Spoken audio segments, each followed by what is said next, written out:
Before we get started, Sam, what is your internal thought process right now? I don't even know. I don't even know, because all of this got dumped on me right now in a mix of like Inquisitor K, like, you know, being literally right above us. I don't even know how to process this. I'm not processing it. Now I got people trying to get with me. That's how you do trauma. Don't. Alrighty. So with that, can Serafina and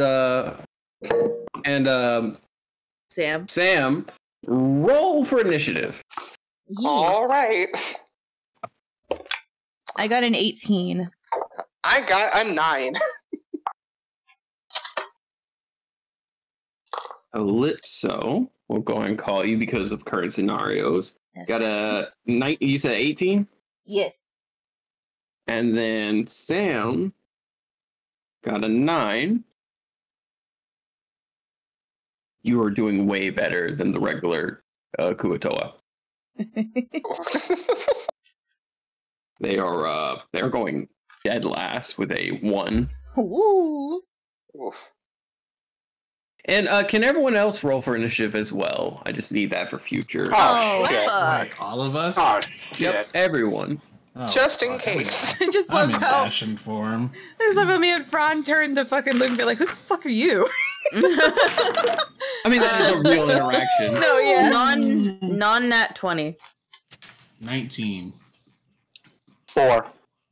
Damn. Oh. Damn. Oh, Luke. Oof. You're doing great, Luke. Big oof. That barrel's a really good barrel. That there sure is a barrel. That's a pretty barrel. That ochre. And Luke. My wife would absolutely love that barrel. 4 for me. Poor favor. Man, okay. All right, Kuatoa and the priests as well. They not doing so hot. They both got 1s. Oh my god. Are you saying they're fish out of water? Makes sense. Now's not the time. So explain to me why I lost 50 experience points, but Jojo doesn't. Jojo's new. He's yet to be traumatized. He's going to have happy moments. He's still a baby. Is a baby. I'm glad you think that, bud. Thank you. Oh, don't worry. I only think that because I haven't yet inflicted it. Or he hasn't inflicted it upon himself. I can't wait. Or Serafina hasn't had a chance to inflict it upon him. I'll make sure he dies. Not if I have to say anything about it. I'll inflict my own trauma. Yes, please. But we're all out of blueberry ice cream. Blueberry! All right. Shark King got 15. Hi, Skittles. He's the king. And because the Kuatoa went last, is it my turn yet? Not yet. Shut the fuck up. Such a brat. I don't even know what I'm gonna do.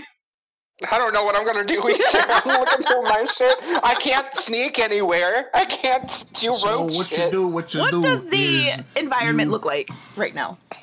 You're on a beach. You are on the wooden. Well, we're underneath the docks, so we probably. Yeah, you're underneath the docks, so you are literally. There are pillars around you and sand, and about 20 feet above you is the docks. Okay. Because you went under one of the docks that are like meant for viewing. Okay. So it's a fairly open, sandy space. But don't worry, things seldom stay constant. So, in this particular moment, the only people we're going to stick with are Serafina and Sam. You all are going to be in combat. Give me a second as I go ahead. Where is fucking NPCs? I I know I made some Kuatoa ones. Where the fuck is you? Kuatoa, where are you? All right, so we're not worried about it for now because this map will be ready in just a second. Oh fuck, we got a map? Okay, Uh-oh. Oh, skitty ho. Again, not just yet. Going first is going to be Calypso. Ooh. In front of you, two sharkkin have begun to approach you, both carrying what looks like the bones of some sort of large fish, as if it is a serrated blade, as tall and as long as they are. A bone saw of sorts. And then also are several Kuatoa, two of which are dressed in what looks to be robes of sorts, and several that look to be, probably 2 or 3 that look to be normal Kuatoa in rags. The merfolk, however, that had come with, look confused.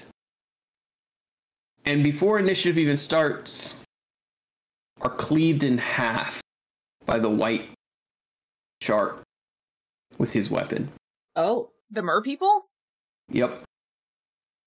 Even blue? Not blue, but the other merfolk that came with this large shark who's probably about 8 to 9 feet tall, moves with speeds you've not seen something that big move with, and he slices them in half in one clean sweep. Ooh. No witnesses. Take the queen. Kill the land walkers. Oh. It's your turn. Jesus. So how far are they from me? They're about 15 feet from you. Okay. I'm going to take my rapier and attempt to use its ranged spell attack. Okay, on which individual? Yes, whichever one's the closest to me right now, the shark guy, I guess. Yeah, it would be one of the 2 shark folk. Yeah. The hammerhead. Yeah, so I'll try and use the spell attack on that with the rapier. If attack, let's see. So I need to hit to attack, right? Yes. Or yeah, so just roll a straight d20. Yep. Okay. So you're going to add 3 to that, which means 3 to the d20 that I just rolled. yes. Right? Okay, so then it would be 17 and it still doesn't hit. No, you matched at 17. Oh. Hell yeah. Okay. Yeah, so you match at 17. So you hit him. Okay. So What does your ability do now? That it when hits? he fails the con save, wait. Yeah, so he needs to make a con save of DC 14, and on a fail, he takes 1d10 plus the spell attack cold damage and frozen until end of the next turn. And then if he succeeds, he just takes the 1d10 spell attack cold damage. Okay, so he's resistant to cold damage, so he'll take half if he succeeds. Of course he is. Half if he fails and quarter if he succeeds. Okay. So let me roll. Well, they're shark people. They live in cold water. What do you expect? It's going to be you said it's a dex save, or what is the save? Con save of DC 14. So it's going to be 13 plus 3. So he succeeds. So roll your damage. Alright, d10 plus my spell attack. Okay. That's a 6 plus 5, so 11. Alrighty, so we're going to half that rounded down. So that's going to be 5, and we're going to half that rounded down, so he takes 2 damage. Fuck. Because he's resistant and he succeeded. It's bullshit. It's fucking resistance. It's bullshit. Alright, so let's see. Let's see. I guess, yeah, that's... Oh, wait, can I use my bonus action to put my hood on? Yes, you can. You can use Okay. the bonus action to put your hood on. I'll do that and then activate blur. And yeah, I guess that's my turn. Alrighty. And we're going to go ahead and you did 2 damage. All right. 2 whole damage. So next, with the people who are there, it's going to be the Sharkkin. You shoot that at him. He takes the hit. He looks at you, and he gets the biggest, sharpest grin across his face. I guess you choose to be first. And he's going to take his bone saw, and he's going to move into melee range and swing it at you. Shield? You used your bonus action already? Is it That's a reaction? reaction. It's a reaction? Okay. Yeah. So that gives you a +5 to your My AC? AC until the next round. Hold on. Yeah, So until your next turn, yeah. Yeah. Okay, so it's going to be +4 to hit, so I need to roll pretty damn high. Hit Yeah. you. I have a 17 plus 5 right now. Okay. That is a nat 20. God damn it, of course it is! That's gonna hurt. Oh. So that's a nat 20 on an attack roll, so not only does it hit, it is a crit. And that's going to be with his bone saw. That's going to be 2d6 plus 2. Twice. So 4, 5, 6, 7, 8, 9, 10, 11, 12. Plus 14 damage as the bone saw comes slicing down from your shoulder to your opposite hip. Oh. I just got that repaired. And he gets he has multi-attack, so Shark Folk makes 2 melee attacks, each one of a different weapon. He's going to reach in to bite.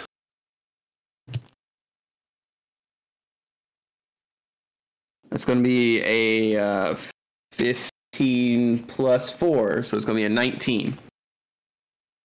I don't think that hits. Your shield is gone at this point. No. I think it stays It's until the end of Does my it until stay? the next of my next turn. Ah, okay. My bad. So it's a 19. That does not hit you. So he slices at you right before your shield comes up, we'll say, is how it's described. And it slices across your chest, the shield completes, and you see his jaw wide, the multiple rows of teeth bite down on your shield. And you watch him shake his head violently as he tried to bite through it, failing. IRL, this is like my worst nightmare. What? Oh yeah. I'm Just scared of sharks. sharks. And the next Sharkkin is going to go ahead and go for blue. This is the shark that attacked you was the hammerhead. This one is the great white.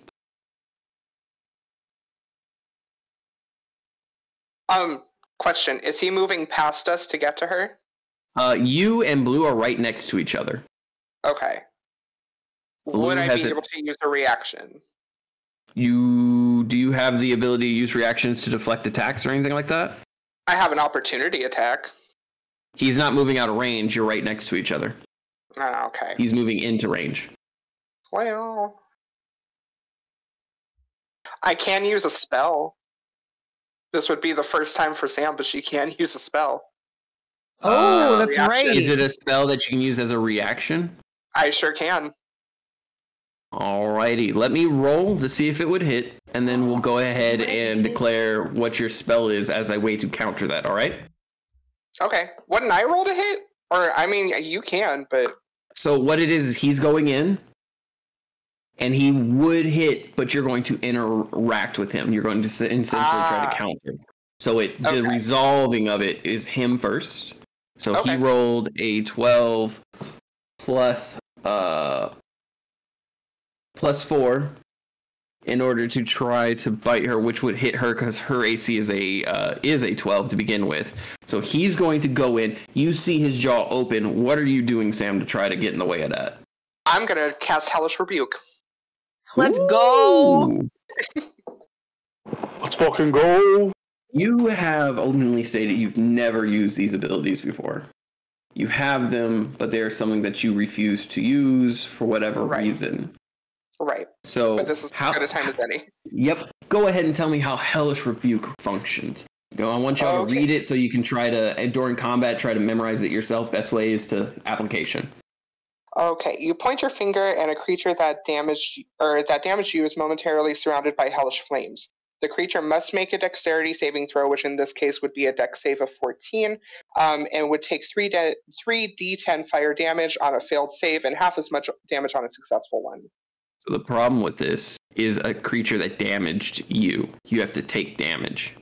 But if it's a reaction, she was taking damage, so I'm reacting to that. Blue was taking the damage, not you. Right. This is something that when you yourself take damage, you rebuke them for it. Well, fine. That's so well, I guess I can't do anything then. You go to step in the way only for the shark to move right past you, and you watch as their teeth bite into Blue. And he deals, let's see, bite is 1d6 plus 2. It's going to be 5, 6, 7 damage to Blue. Oy. So is everyone else like on the ship still?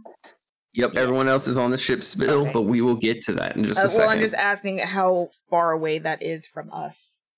Y'all walked quite a bit away to Okay. be out of the way. I would say that you're a couple blocks away in order to try to have this conversation, because the whole point was to be as far away from Inquisitor K as possible. True.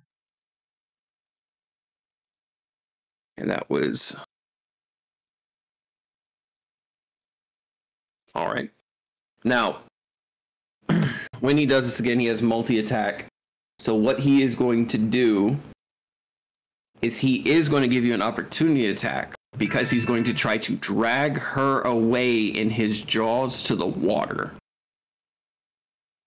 So he moved up 15, he's going to try to move back 15. In doing so, you gain an opportunity attack on him because he's trying to take her to the water for whatever purpose, you're not sure. Wait, who does? Sam does. Oh, okay. Okay. 1 second. AC is a 17 to hit. Okay.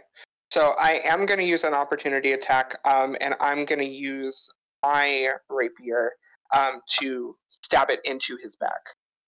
Okay. Roll to attack.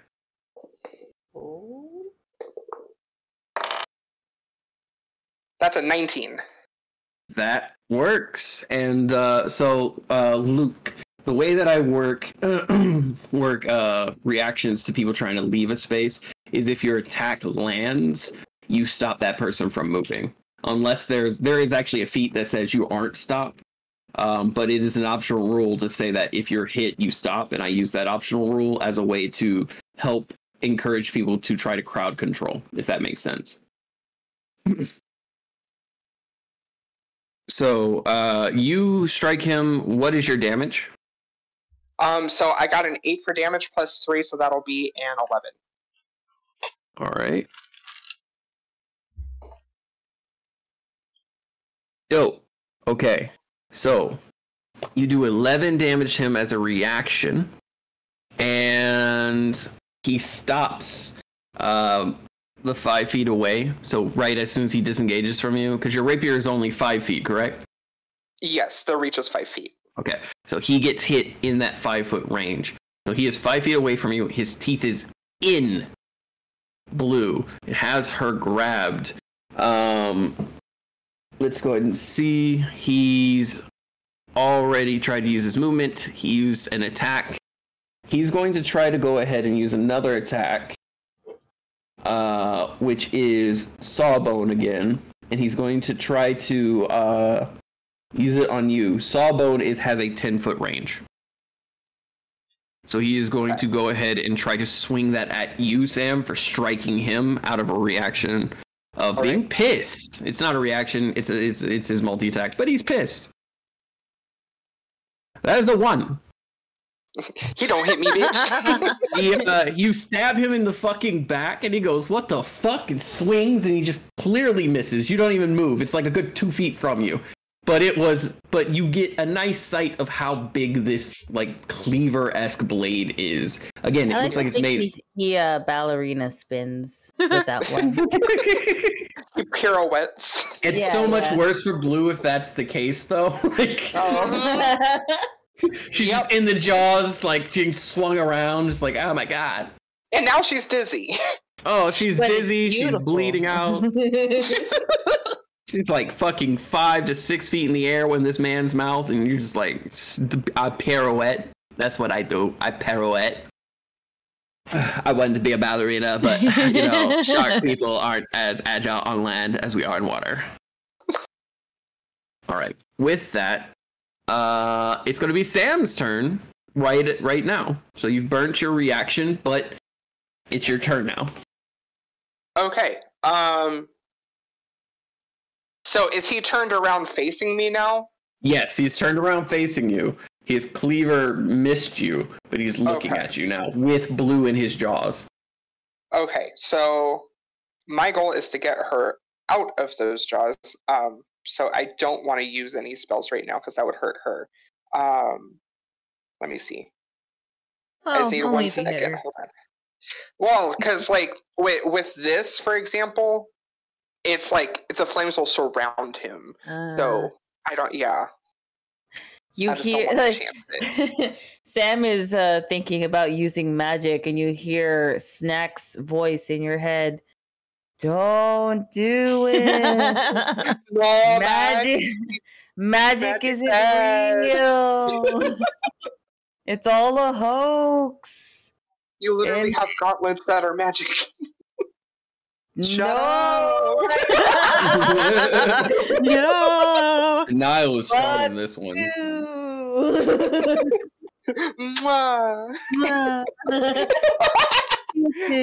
Okay, so I'm going to try. This is what I'm going to do. I'm going to try to shove the point of my leg like directly into his stomach. Ooh. Okay, so you're going to make what is essentially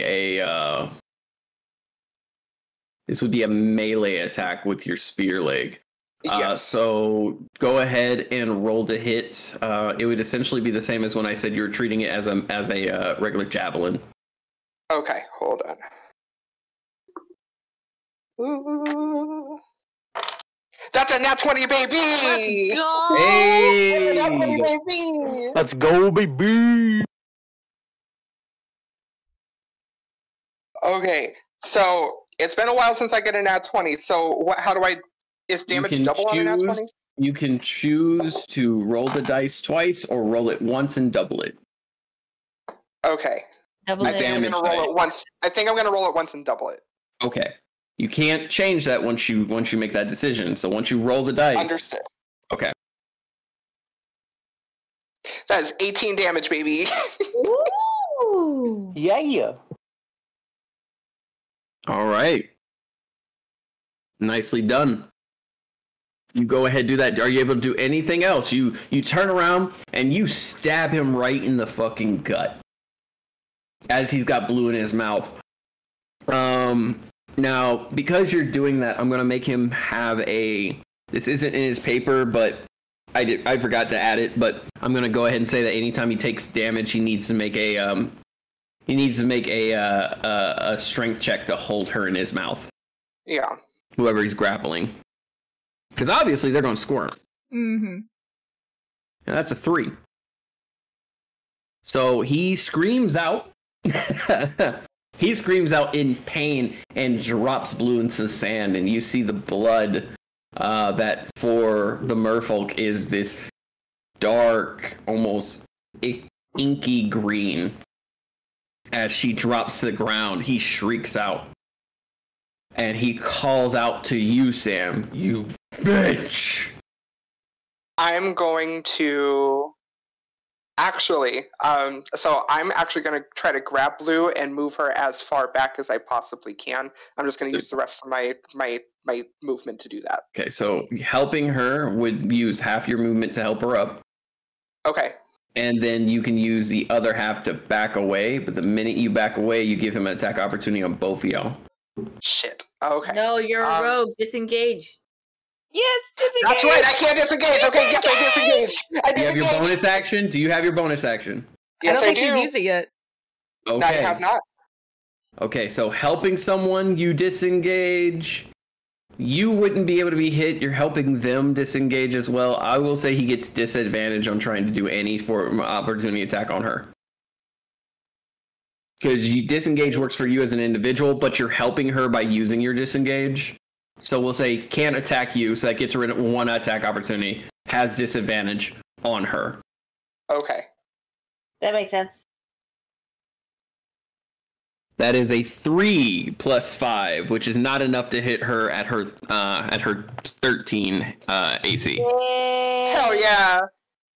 I got your back, Rose. I got your back. Thank you. I've never played a rogue before, so I appreciate the help. Yeah, he is a bard rogue, so I got you. Hell he is yeah. holding himself as he brings up that fucking chunk of bone and just brings it down. He misses, but you see the weight of his attack. You see the sand leap up as he thuds it. He's furious as you disengage the full 15 feet.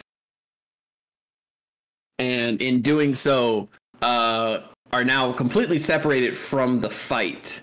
You are 15 feet from him and a good fucking 25 feet from Seraphina, who's fighting the other guy. And as your turn ends, Sam, the Kuatoa Archpriest one of them places a hand on the other. And you see his eyes glow, the one that has his hands on the other Kuatoa High Priest. And suddenly, all the water leaves the second priest's body. You hear incantations as this dry husk of a Kuatoa drops to the ground, and a water elemental is summoned. Oh, fuck me. Gosh darn it. I'm coming back, baby. Don't you worry.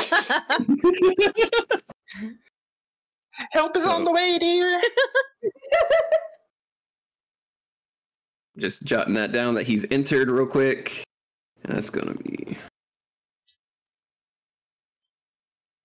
And the water elemental will have the same time to attack as its summoner. So one Kuatoa drops dead as a sacrifice for a stronger elemental to be made. That elemental will now go ahead and take the command from the Kuatoa, who simply yells out in some sort of aquatic language that you don't quite understand. A mixture of phrases, words, and gargles and pops like a fish. And it turns and stares at you, Sam, and at Blue. Oh, God. And it is going to go ahead and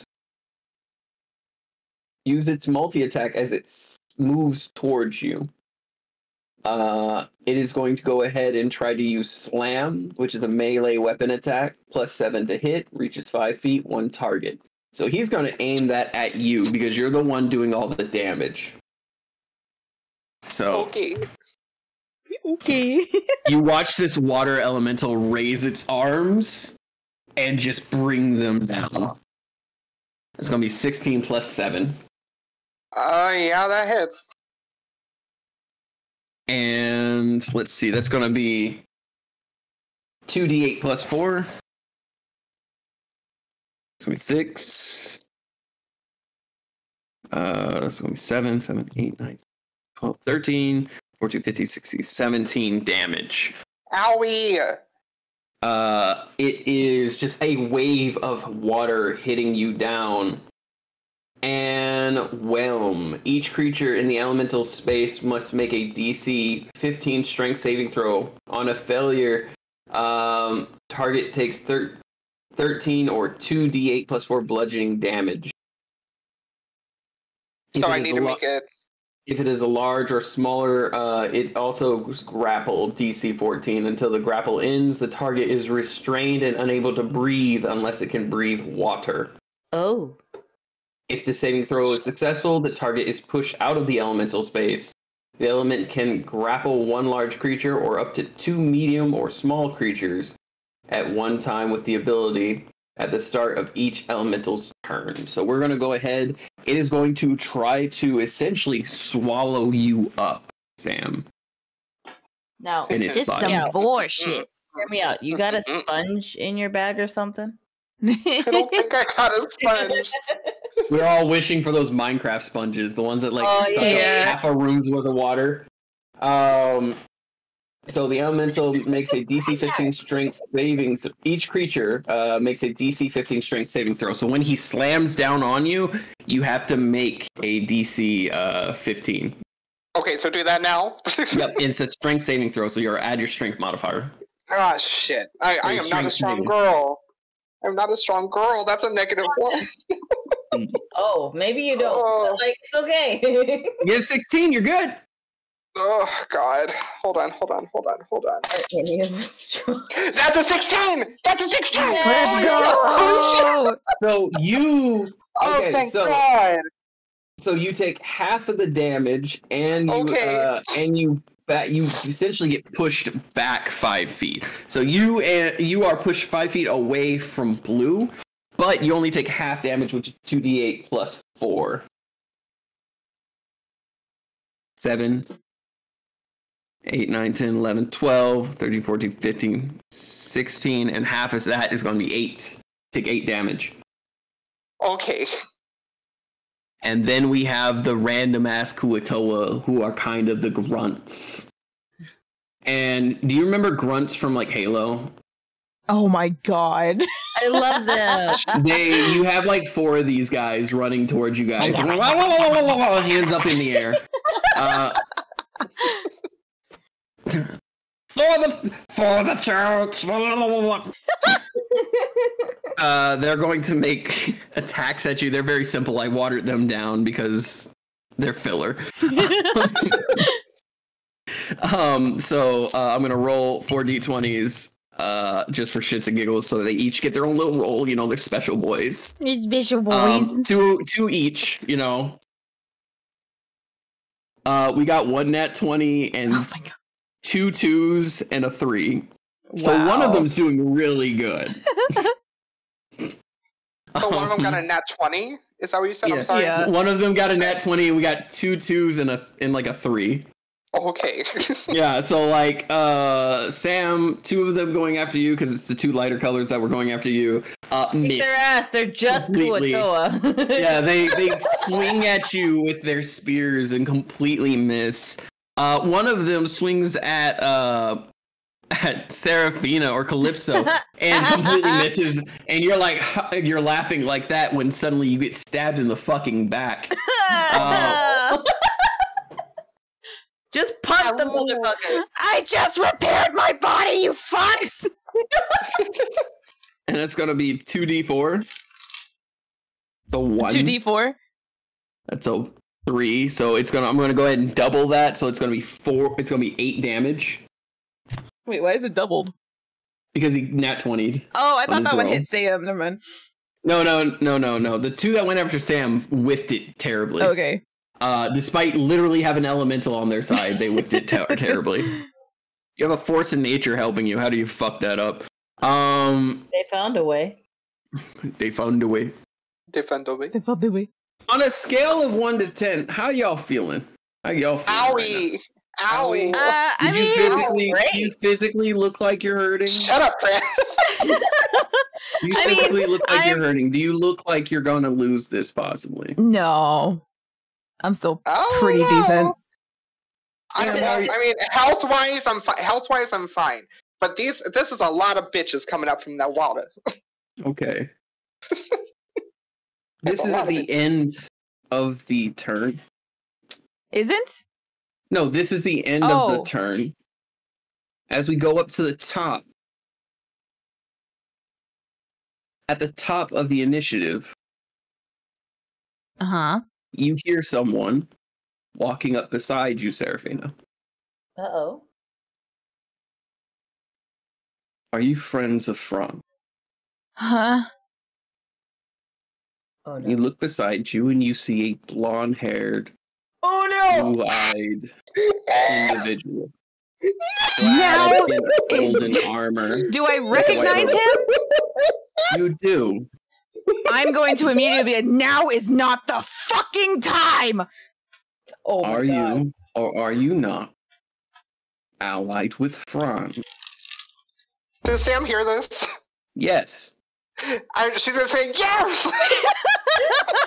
That's all I need to know. Uh-oh. And he pulls out a gem. He holds it up.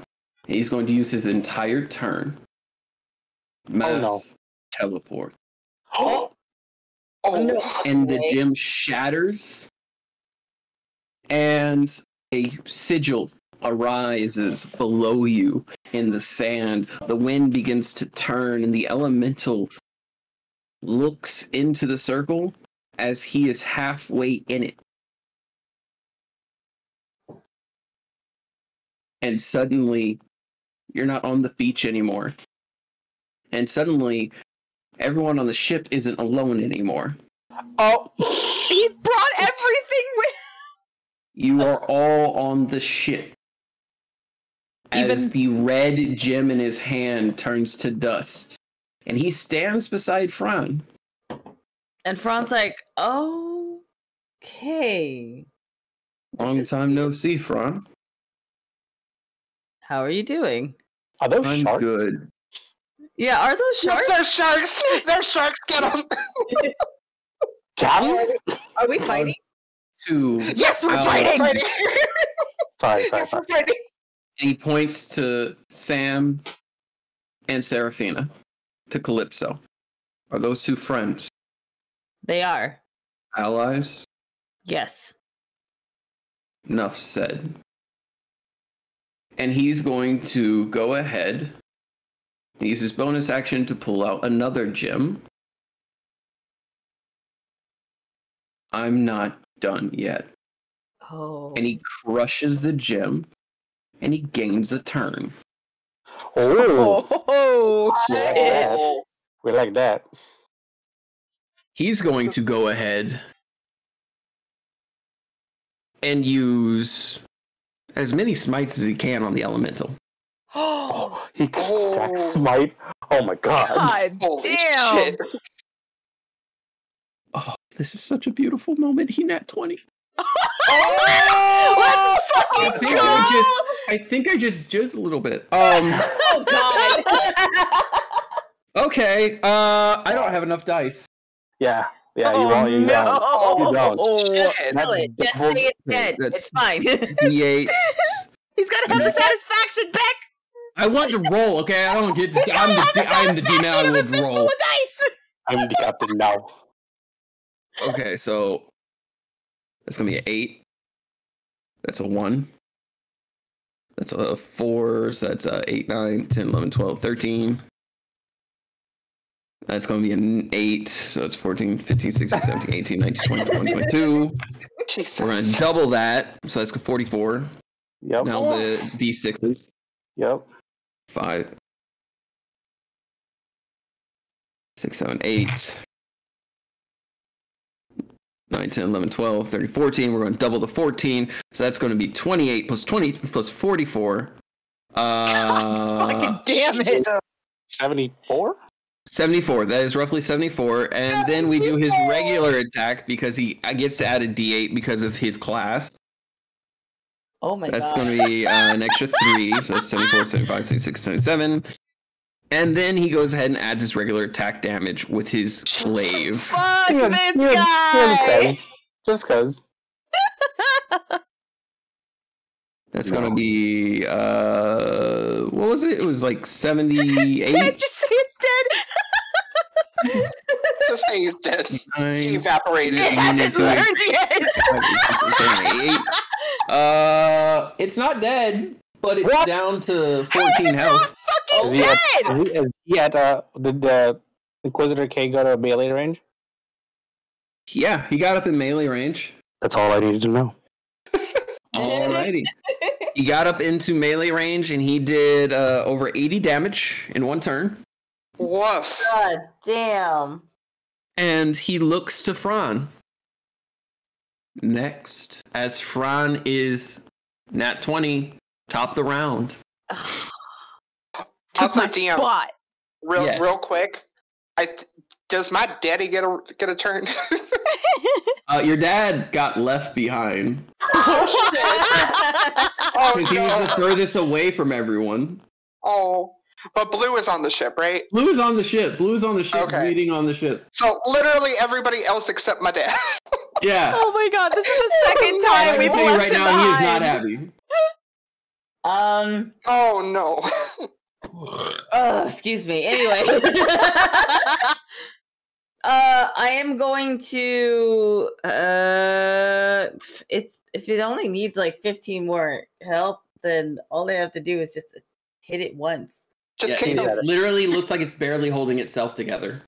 Kill it. Okay. Do it. So Ron is going to use the twin daggers that were gifted to him. And he's just going to simply like throw it towards the what is it?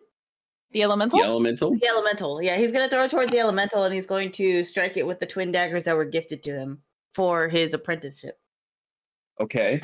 I will say that it is resistance to piercing and slashing from non-magical attacks, but that is a magical weapon. Yes. I So, want magical. yep, so that counts. Are we just dishing nat 20s all over the place? it's a dirty, not a dirty 20. It's like a dirty 24 to hit. That hits. That hit. Fucking hell, Fran. I'm sorry. Look, I've been pretty lucky too, and this is gonna run out. So enjoy it while we can. Yeah, take it while you can. Take it while you can, because the dice do not give a fuck. I'm not mad. I'm just like, what the fuck? Since it's attuned to me, it's a D6 plus my charisma. Ooh, we like that. Oh, he's a charismatic motherfucker. Oh, and I got a 6 on that plus, and is it my modifier or what charisma? Your modifier. Yeah, your charisma modifier. That will be 13. He got 1 health. He does got 1 health. God got one damn it. But I can pull back the dagger. That's right, with bonus action, which deals extra damage. So I'm calling the dagger back to do the And last bit of damage. The minute you slice into him, you literally can't do less than 1 damage. You pull the dagger out, and the elemental just kind of lets out this gurgled roar as it's being released from the spell, and it falls wet water across the boat. He's stupid. Soup. Damn it, I'm gonna have to clean that.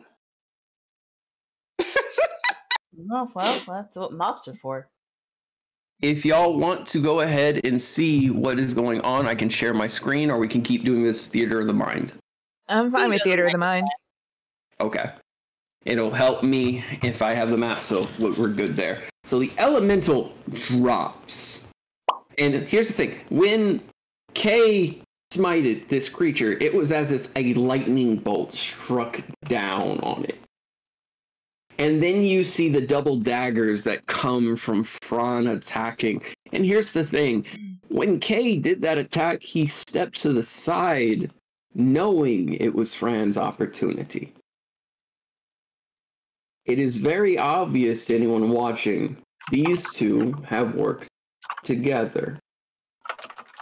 It is smooth, it is efficient, it is deadly. Fran, do you have anything else you can do this turn? This turned. Let me see. Because you have 2 more sharks. You have 1, 2, 3. I'm gonna use the restroom real quick. All right. Okay. me see.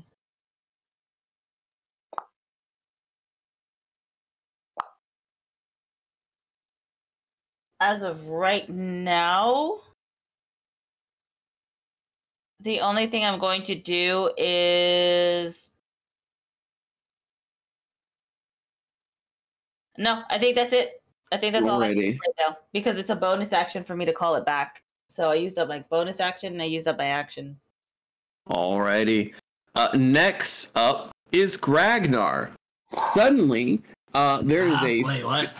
Suddenly, while you are in ashen form, there is a fish woman beside Sam bleeding out.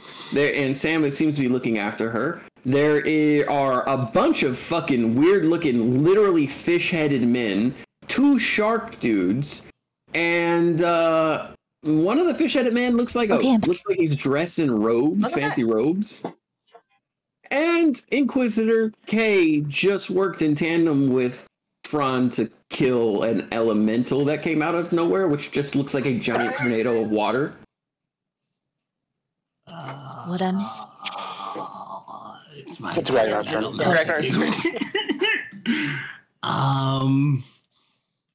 Well, I don't have any clues on what's going on, and all of them, there's multiple different fish people, and I don't know which one is friend or foe. All of them! All of them! Do not say that. It's just like, you're forgetting Blue is one of the fish people.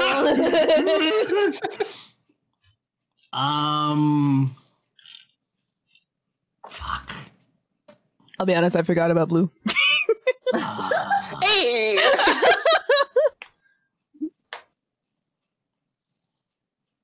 That's gonna destroy this cargo area. I have to actually think about this.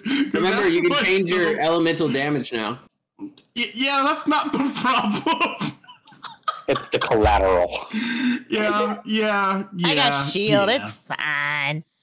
But the Not the ship, boat. he's worried about I'm the ship. thinking I about know. the ship. I'm trying not to punch holes in the ship because I can definitely do it. Stop blowing holes in my ship. Like, we just cleaned that Ragnar, Uh-huh. don't forget that you're in ashen form, and the only person who would be aware of that are your teammates, and possibly the guy who sees magic. And there are cannons on this boat. Oh, I got a better idea. Hold on. Uh-oh. Hold on. That brain thinker is moving. He's a moving. Let him cook. The gears are turning. I got an idea that might be a little nasty. Hold on. It might be a little nasty. Oh, you're dirty. Nasty. Nasty. This one. Ragnar be a dirty girl. Naughty. Naughty. I'm gonna cast Scorching Ray at a 3rd level. Oh. I'm going to use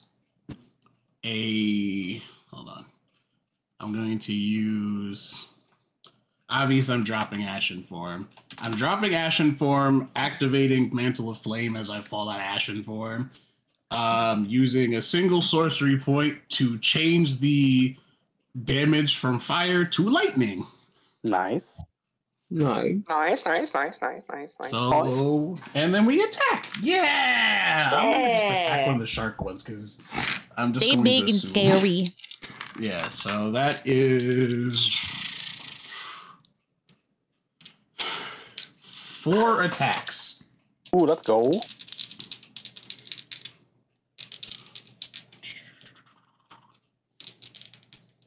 And I will point out that after the teleportation, the 2 shark guys are actually within 5 feet of each other.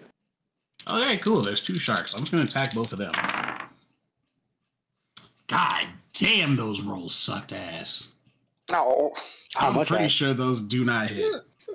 We got a 15 and a 14, so that's 2 whiffs.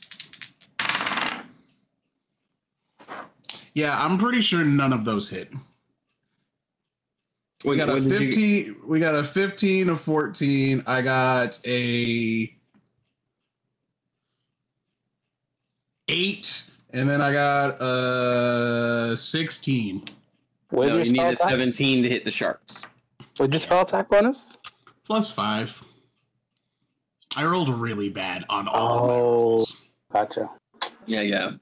All right, so no, that does Do I get not. advantage because they don't see me? Technically, you dropped ashen form. Technically, you dropped ashen form. Luke. I will say this: where did you drop ashen form? Yesterday. I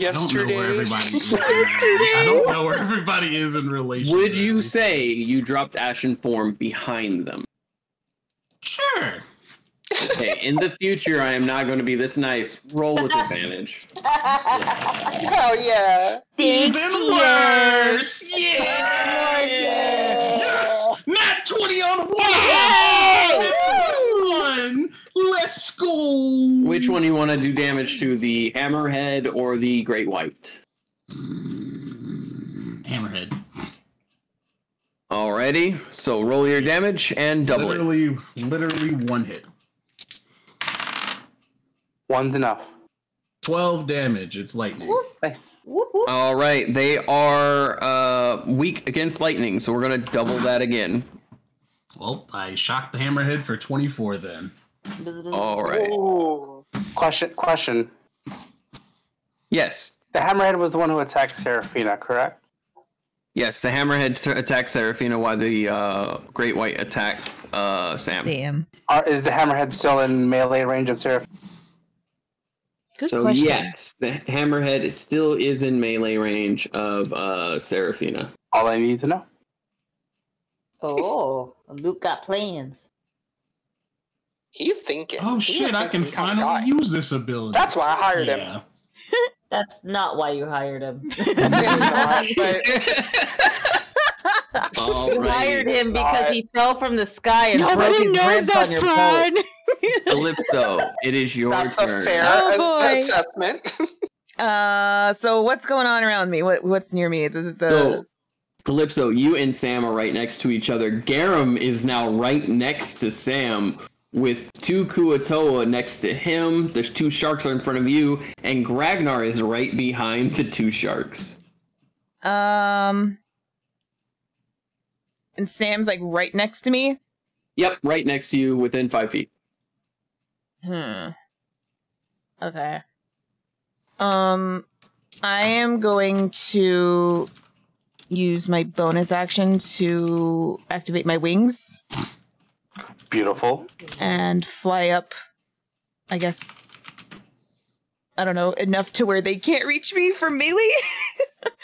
So if you go up 10 feet, you're out of melee range, but you give them an opportunity attack because they were within melee range to begin I'll with. take that gamble.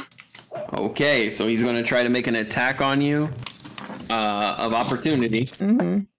And he's got to beat a 17. Yeah, that's a 4 plus 4. That's not going to happen. All right, Nice. cool.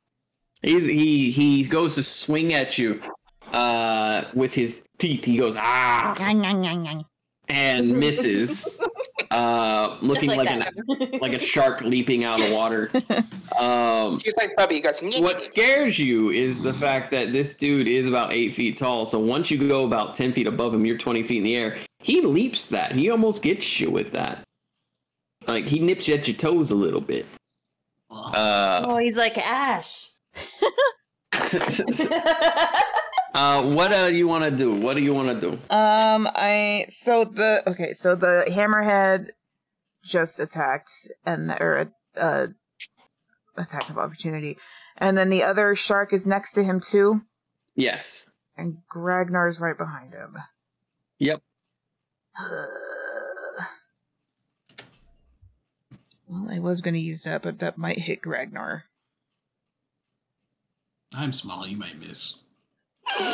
Do you want to take that gamble? Sure, fuck it. Okay. I'm going to cast Rhymes Binding Ice. Okay. It's a 30-foot cone. And 30-foot cone. Each creature in the area must make a con saving throw. On a failed save, a creature takes 3d8 cold damage and is hindered by ice formations for 1 minute, or until another creature within reach of it uses an action to break away the ice. A creature hindered by this ice has its speed reduced to 0. On a successful save, a creature takes half as much damage and isn't hindered by ice. Okay, so both the Sharks and Kragnar need to make saving throws on that one. Yeah. Hell yeah, brother. So, would it be my DC? Yep. So that's a 14 then. 17! Oh, yeah. Plus 2. No, plus 6. God damn. The Damn. hammerhead rolled a 15 plus, God so damn he's it. good. And the Great White rolled a 12 plus. And you said it was a dex save. Con save. Con save. Con save.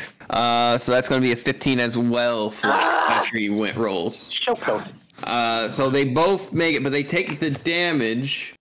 Okay, it's just so halved, I think. Because it's ice damage. So it's going to, it's going to ice damage. So it's going to halve because they succeeded, and halve again because they're this resistant is to it. bullshit.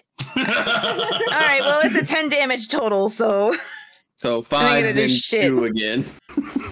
I'm mad. This sucks. Give him shit rolls. I got you. Hey, at least Gragnar didn't get stuck. Like, it wasn't, they got out and Gragnar got grabbed. I'm gonna yell to Gragnar, sorry! Fuck it. I'm gonna shock him again. Alrighty.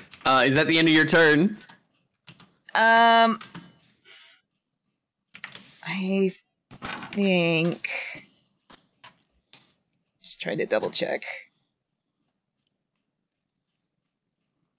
You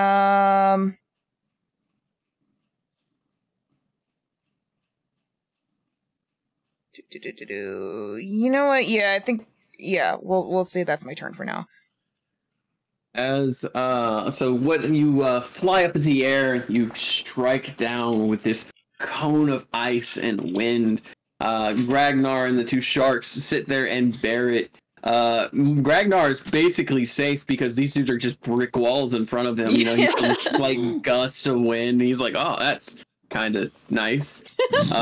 And the two shark guys just look at you, look at each other, and they go back to looking at their separate prey. It is the Sharkkin's turn. The one directly underneath you, you said you went up 10 feet above him, correct? Yeah, I think is what you said. Okay, so you are just barely within range for him to try to use his cleaver ability at you. He won't be able to use multi-attack because he can't reach you with his bite, but he can at least get the one attack. Could I use my reaction? You want to use shield with your reaction? Okay, add 5. So what's your AC now? 17 plus 5. 22. 22. Oh shit. Did he just fucking nat 20? No, he nat 1. Oh, okay, good. Better. So Better. I he like that. failed, and whenever a nat 1 happens, we get to do what, y'all? Confirm. Crit fail. Parry! Oh, okay. So I have a parry Like system. kill instantly. Yeah. How do we parry? Hey, So whenever a creature rolls a nat 1, you have the opportunity. You have the opportunity to do what's called parry, and that means if you nat 1, someone else can parry you, or vice versa. Essentially, you get to do a basic attack, Okay. not a non-magical basic attack to try to strike back at them. So if you want to try to use your sword or What whatever, is the cleaver attack that you were trying to do? that's his sawbone, the big giant fucking bone blade. Oh, okay. So he literally jumps up to try to do it. He slips, and you have the opportunity to strike him back if you so choose. You can choose to skip it, which I don't know why. Yeah, I was like, I'm gonna try and hit. You said a non-magical attack? Yep, just a regular like melee or ranged attack. Yeah, I'm gonna try and stab him with my rapier. Rabies. Okay. Welcome. With your rabies. My rapier. I go, And so that one is just a straight d20 to hit, or does it automatically hit? It's your melee attack, so you would roll it just like you regularly would. Plus the attack bonus? Yep. 19 plus 5, so Let's 24. go. That is enough. He swings, he slips, and you strike your rapier down. Do your damage. Let's go. Let's see, 1d8 plus my dex, which is 2. 8 total. All right. Good. And is that all? And let's see. So he does that. He fails. You strike down at him, piercing his shoulder as he was falling. He catches himself, but you take a nice slice through his hide. The other Sharkkin is going to go ahead and try to go for Sam. No, thank you. No,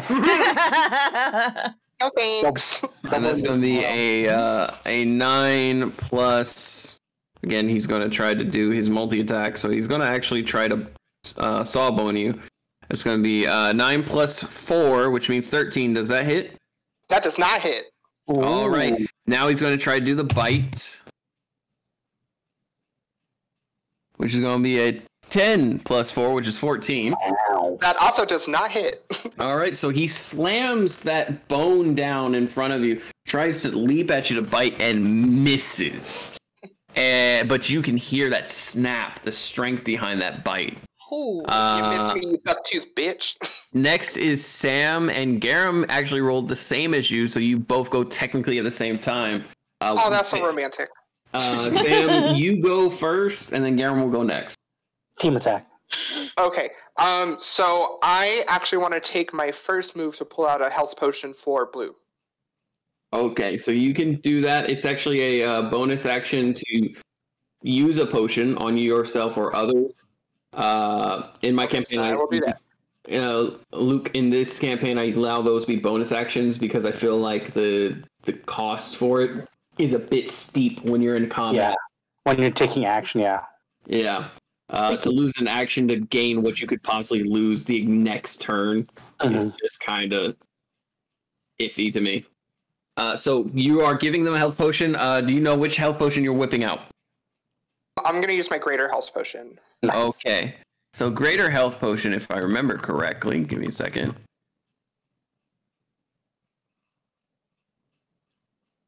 Or D4 plus 4? Question mark? I think that's correct, but I just want to make sure. I gotta roll and roll and roll and roll and roll. So it is greater. That's greater stamina. Superior stamina. I don't have the stamina one. Stamina. Stamina Jackson. Stamina. Here.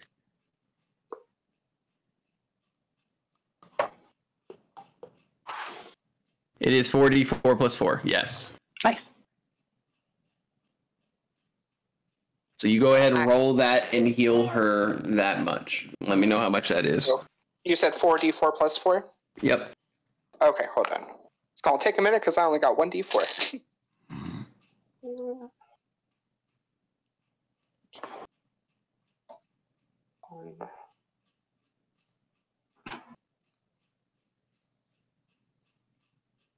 Okay, so I got a 4, a 4, a 1, and a 3 plus 4. That would be 16.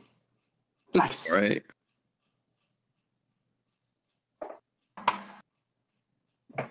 Okay. So you go ahead, you heal her 16, and you watch as her wounds begin to close up. Again, ain't nothing like a good magical energy drink to wake you up in the morning. You see those wounds begin to close up. You see that she begins to breathe less sporadically. And she looks around, she sees you, and she sees the Sharkkin next to her. And she looks. Which Sharkkin is it? Is it the Great White one? It's the Great White one. She looks furious. Absolutely furious. Let's see. I need to roll since she's now active. She actually has an initiative, so that's going to be 13 flat. So she's going to come right before you, Sam. All your friends are in one place. Okay. Do you want to go ahead and take her turn now? Or no. She's just now joining because she was down out. She missed her turn. Okay. All right. So, and how far away is Shark Boy? He's 5 feet away from you. Okay. And then, I was gonna say like have Garen pick me up and like aim me like right at his nose and like fucking do the. You're going at the same time. If that's what you want, I can say he uses the help. I don't know. I think we could save that. I don't know. No, I'll just use my rapier to kind of like just. Because on top of the sharks being in front of you, there are 2 Kuo-toa on top of Garum, as he's right next to you. Okay. No, I'm gonna let him use his turn to do what he needs to do. I'm just gonna use my rapier to attack the Great White. All right. So go ahead and make your attack again. DC is 17. All right. That's a 17 right on the nose. Nice. Hey, so you use your rapier. Go ahead and roll your damage. All right. Hold on. I need to go back to my sheet.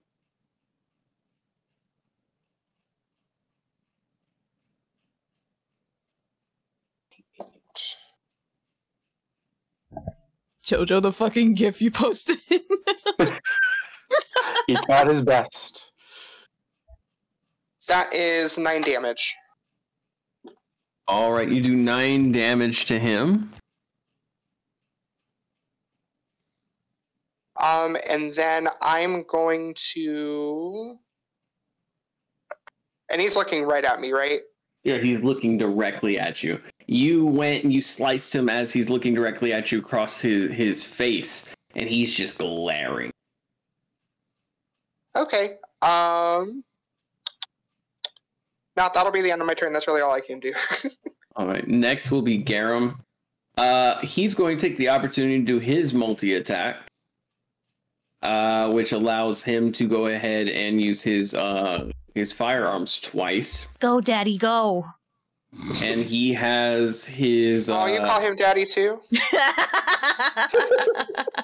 And he has one of his elemental guns equipped and one of his revolvers equipped.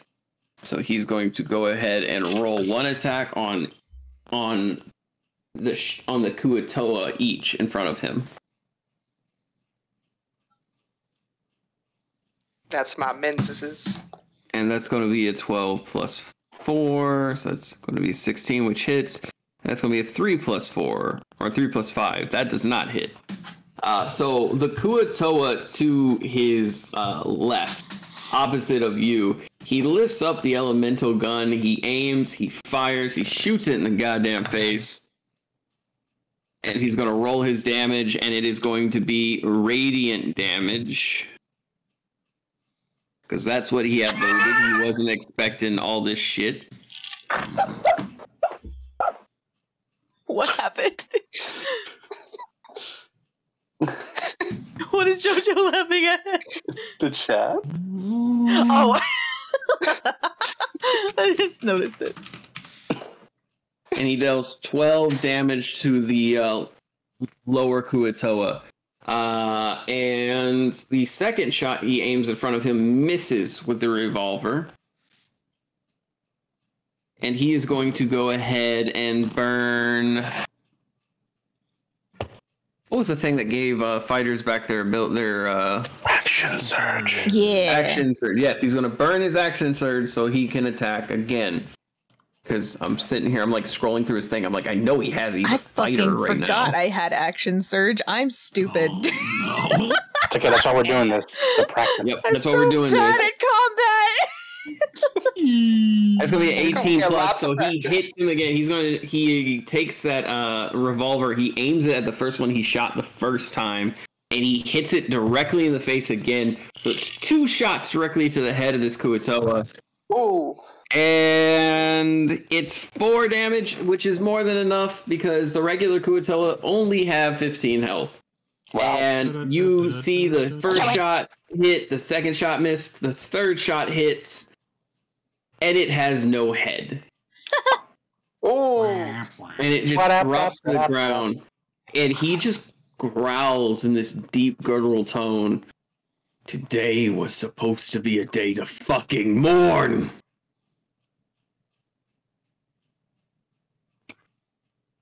I didn't start this. And he looks pissed beyond belief. Next is going to be Luke. I don't know why I spelled you as Luck. Finally! I don't think it's had a single turn yet.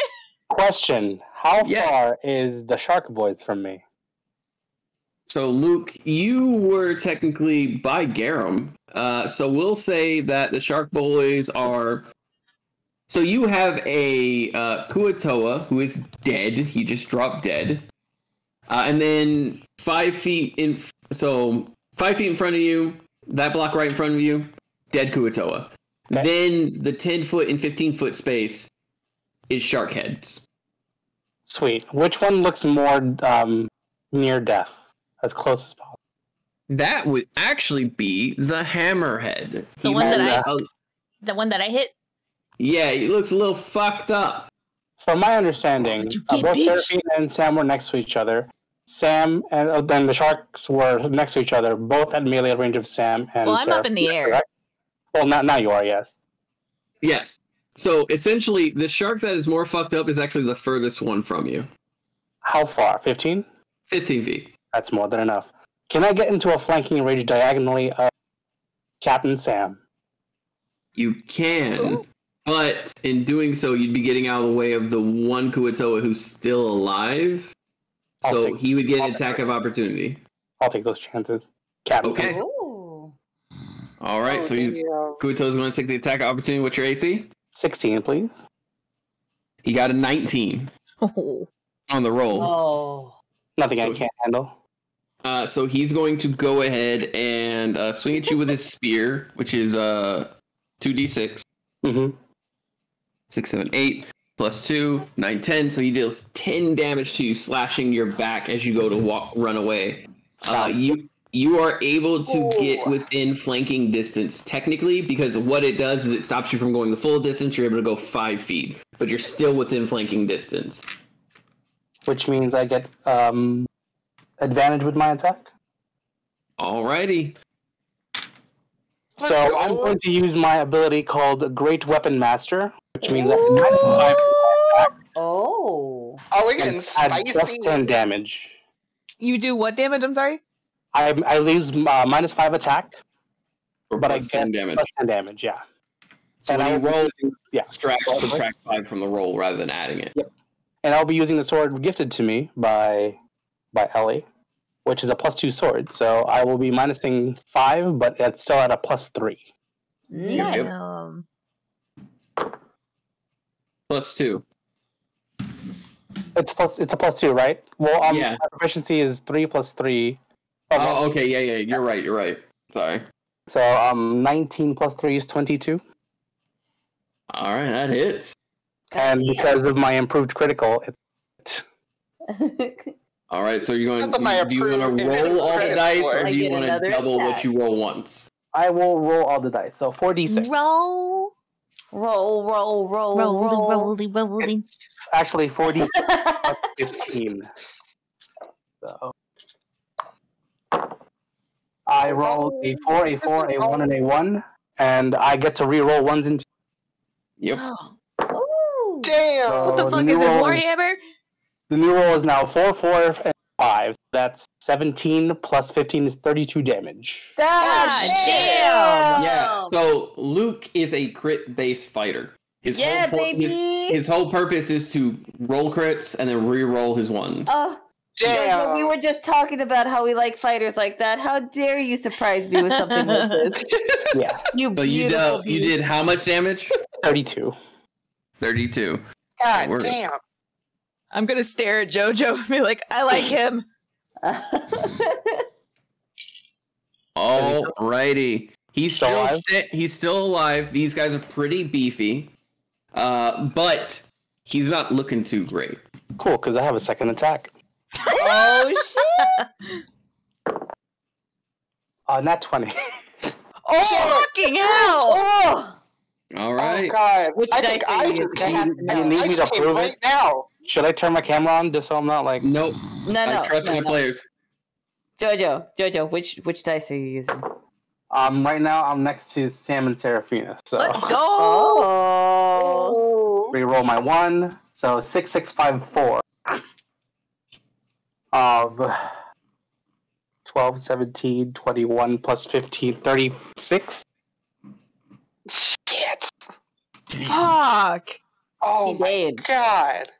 I say he did. Still alive? He gotta be dead. He better not be alive He still. is still alive. but God. He is fucking hurting. I He call is- shenanigans. DM, I sorry. call shenanigans. Alright, give me 1 sec. Let me. Wait, shenanigans are real fun. I need to look up one thing with my feet. Did you already use your action just surge, or do you have Great that? Weapon Master. When I score a critical hit, I can use my bonus action to use 1 melee to make 1 melee attack. Yeah! So one more time, please. Uno más? All right. Uno más? I really like Luke. 14 plus 3 is 17. 17.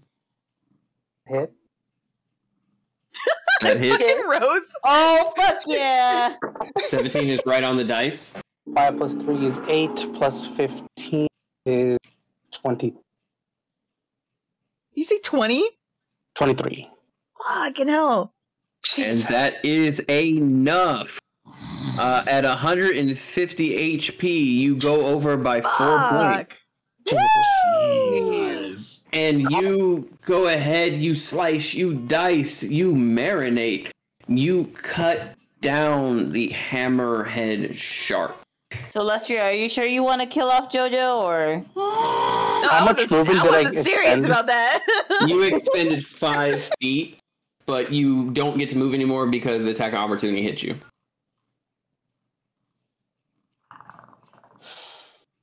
Even if I move 40 feet? That you can't move any further. You got Okay. smacked in the ass.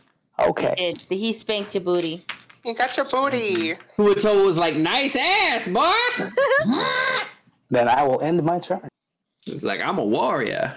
And what a hell of a turn that was. God Hey. damn. Woo! I swing sword. Yeah, He's keep, like keep, You Good. swing sword good. keep, Yeah, you keep sold that him. up, please. You've earned your keep. And then it's the Kuatoa Archpriest, who one is left. He's actually the farthest away from everybody. He is closest to Gragnar. So what he is going to do... Oh. Give me a second. I gotta pull up the Archpriest because I got like everybody's fucking data here. That is not the Damn, I wish Kuatoa. That is a fucking other monster that y'all will deal with later. Oh. Oh. Kuatoa. There he is. There's a cute little voice. He said, don't mind that. Don't mind that one. That's for later. Ignore the monster behind the curtain. Kind of hard to whenever he's kind of protruding through the curtain.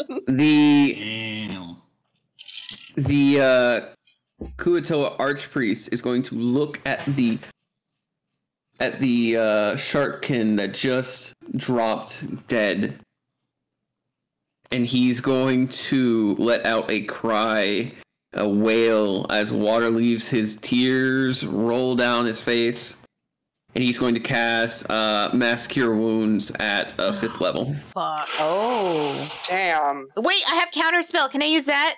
You have your reaction? Do it. Do I? Yes, I do actually. Can you cast it at 5th level? No. Okay. How I high can cast it at 3rd level. You can cast at 3rd level? Okay, and I believe it's a DC 10, or no, it's DC 12. It's 10 plus the spell level. 10 Yeah. plus spell level, so it's a 15. You have to roll a 15 or higher to cancel out their spell. Okay. To stop that Mass Cure Wounds. I believe in you. I got a 6. Oh. Or that's a 9. I'm sorry, not a 6, but still. It's the thought that counts. It really was a good idea. Like, I was like, oh, fuck yeah, let's go for this. So let's see. When you cast a spell using a spell slot, I just need to see what it is. It just has no effects. Have a healing wave wash out from a point of your choice within range. Choose up to 6 creatures in a 30-foot radius. Fuck. And 3d8 plus your spellcasting modifier. So for him, his spellcasting modifier. Kill his ass. His spellcasting modifier. What the fuck is that shit? There it is. Okay, so that's a. Okay, let me just roll it. It's a 3d8.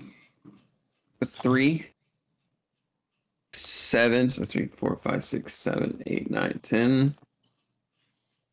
15 plus 4. That's gonna be 15, 16, 17, 18, 19. Healing to the there's only 4 people left alive, and only 2 of them took damage, so he's gonna go ahead and heal them 14 HP. This motherfucker. So that's gonna make him. We need to kill this boy. We need to kill him. Yeah. Yeah. Yeah. So there's 3 Kuatoa and 1 Shark Boy? Yep, there's 4 Kuatoa and 1 Shark Boy. Okay. Because 2 Kuatoa are technically on Fran and Kay. Yes. Okay. So he heals them, and then he's going to go ahead and. So that was an 8 spell casting. Then he's going to go ahead and he's going to try to use his scepter to whack Ragnar in the back of the head. For future reference for me, would I have been able to use twin spell for counter spell and try again, or no? Okay. that's not how that works. No, okay, I just wasn't sure. Works. It's usually for attack spells or teleport. Yeah, I see that now. Twin spell is weird when it comes to like counter spell and things like that. Like, and was the barb one that allows you to recast the spell? Let's see. There's something where you can read. I can figure it out later. I just wanted to know. He got 12. Does that whack you in the back of the head, Ragnar? No, it does not. All right, so he literally runs up behind you. He goes to swing. He misses. You are aware of him now. Just whack his bunk. You made a terrible decision. He looks at his spear. He looks at his staff, and he's like, "Naughty wackus bunkus." Yeah, I'm about to obliterate you. I'm just imagining Ragnar turning around with this death glare. So after he swings, he's going to try to abandon ship. He's going to try to jump off, but in doing so, giving you an opportunity attack because he realized he fucked up. He let you know where he was. He didn't land his hit. So he's going to try to run. Get an attack of opportunity. The DC for Archpriest Kuatoa is 13. Wow. Yeah, they're super low. But they have a lot of nice like support spells. Yep. Yeah, I missed. Squishy, but glass cannons. You missed? I rolled a 2. Not including all my pluses. I mean, he's still down here, so he has a ways to go. Well, we're under the ship. We're like no, you're on the top. No, you're not. You're not in the storage. If I would have known that, I would have been using fucking blow up spells. God damn it! I stay on the top of this ship. Well, I missed that. You watch this man basically slip and slide his way, and he just rolls over. He doesn't even like gracefully do it. He rolls over the edge of the ship and just goes. You hear a splash as he abandons this mission. Fuck this shit, I know. Yeah. And you hear the splash, and he's just kind of gone. And the Sharkkin, you hear him growl and yell, "How fucking dare you, deserter! There's no place in the heavens for you." I wouldn't worry about him if I were you. And then we have the regular Kuatoa, who just watched the big shark go down. Let's see. I need, for purposes, I need loot. I need you to roll an intimidation for the fact that you struck down the shark and they are looking at you because you struck down someone who's in charge of them. They're scared. I need you to roll intimidation to see if they're willing to continue to fight. I can do that. Ooh. What is 14 minus 1, 13? 13? Yes. So, the one that almost got shot in the face by Garum, he is scared enough that he's going to try to run. It's not enough to make the other two, who haven't even taken damage yet, run, but the one who's been shot at repetitively and just watched the big shark boy goes down, he's going to try to disengage and run as an opportunity, but Garum's right there, so Garum's going to take his attack of opportunity. And that's a 19. Yeah, no. And that counts as a crit for Garum as well. Welcome to the club. Yeah, no, I built Garum to be scary with guns. Yeah, I would know. Yeah, you would. I didn't mean to laugh that hard. So we're gonna go ahead. He's gonna roll that. He's gonna use his elemental gun, and he's gonna go ahead and use the fire elemental, which will crit damage on them, or will double the damage as well. 6, 7, 8, 9, 10, 11, 12. We're going to double that. That's going to be 24. Then we're going to double that, which is going to be more than enough, honestly, because they only have 15 fucking health. Dead. Garum lines that up as he goes to leave and just shoots the man through the chest, and you see it begin to spark inside. It was a delayed reaction of the magical spell on the round, and he just is engulfed in flame from the inside as he drops to his knees dead. Shoot. So how many are left? That would be 2 and a shark. 2 Otoas. No. 2 Otoas and a shark. No. And those 2 Otoas, while a bit intimidated by what they've seen, are still more scared of Shark Boy than they are Lava Girl. So, God. Awful. They're gonna go ahead and try to swing at both Kay and Fran. Oh, they can certainly. okay. Go for it. Oh no! You both get to parry. It was 2 ones. Are you serious? Damn. Oh my you God. both get to parry. This is going to be the This is slaughteriest beautiful. of slaughters. This went Oh, from yeah. a genuinely hard yeah. fight to just like, yeah, this was a casual. Oh yeah. I'm gonna parry the shit out of this guy. Yeah, I'm gonna go ahead and roll for Kay to parry too. This is gonna be nasty. You mean the man? So who what do just we have to roll smoked- again? Just a D20 regular melee attack. The man who just single-handedly smit an element, Mm-hmm. a force of nature. Oh, that's gonna be 21. 21. I want you to know that I'm gonna put this in perspective. Oh no. He rolled a 5. Mm-hmm. His final is a 15. K's? Ooh. K's His- final is a 15? He's an K is inquisitor. a strength and con build. A serious strength and con build. So yeah, his final is a 15 with his strength modifier and his weapon modifier. So he also smacks this boy in the face. What did you roll for damage? Oh, let me do that real quick since I'm using 'Cause the you dagger hit. still. Yeah. Let's see. 16, and then I use my bonus action to pull it out, and that gives me another D4. He was of damage. dead before you even did so. Dope. You struck him from right in the throat, and he starts gurgling, and you pull it out. Again, he's less than 5 feet from you, so when you pull it out, it just comes right to your hand. And there's not even like a breath that leaves him. It's already gone by that time as he drops. And as for this poor bastard, he's going to use his reaction to add smite, obviously. Because hang on. When I pull the dagger out, because we just killed the shark, right? no, you killed one of the sharks. There's still one shark left. Okay, Great I white. want to roll for intimidation on the other shark to see if I can make him want to run away, essentially. You can do that.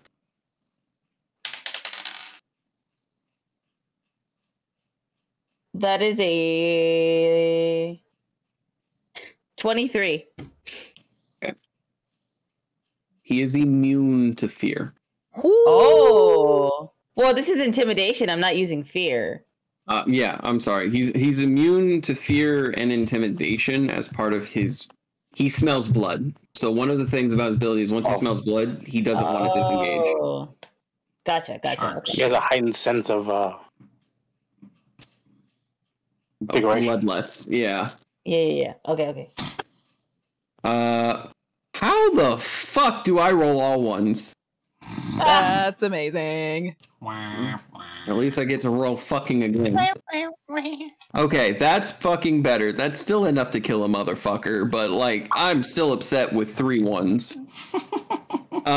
So that's 13 on the dot for him with the modifier. So he fucking drops a mace on the dude's head. bong. Okay. And as he does so, another thunderous strike from the heavens comes down, and you also see, for a split second, whites of the creature's eyes before it drops dead. He added a blinding smite to it. Ooh. Boy. Ouchies. Are we out of combat now? There's one shark That's left. a shark. There's one shark left. Oh, but... I thought that was the shark. No, that was the 2 Kuatoa. But as we would essentially drop back to Fran and Kay, because Kay also goes at the same time Fran does, Kay is going to approach and be cut off by Blue. Oh. Let me handle my own. And Fran is behind. But this shark is directly in front of Sam and Seraphina and Gragnar and Garum. The look on Kay's face when Blue steps in front is cold. There was a bit of a smile when he stood beside Fran, but when this person steps in front of him, it is murderous. Oh. As if at this moment he could strike her down as well and not care. Fran. Are you willing to let them handle something they failed already?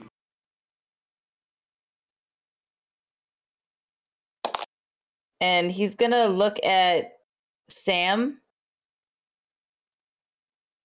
as if a cue of, will they be able to handle this? And she's gonna nod. She's gonna nod at him. And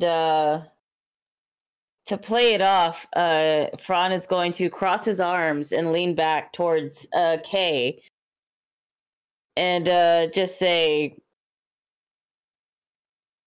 if they don't, we will. Let's just and in that moment, again, Fran is slightly behind him, so he doesn't get to see this face. But as Fran says that homicidal tendency, that energy of dread and murder that kind of comes across you all fades. It wasn't fear, but you felt on the cusp of fear. It cuts, and he's suddenly smiling again. All right. Do what you gotta do. But please, do not fail us again. And Blue sincerely starts bowing. Thank you, Inquisitor K.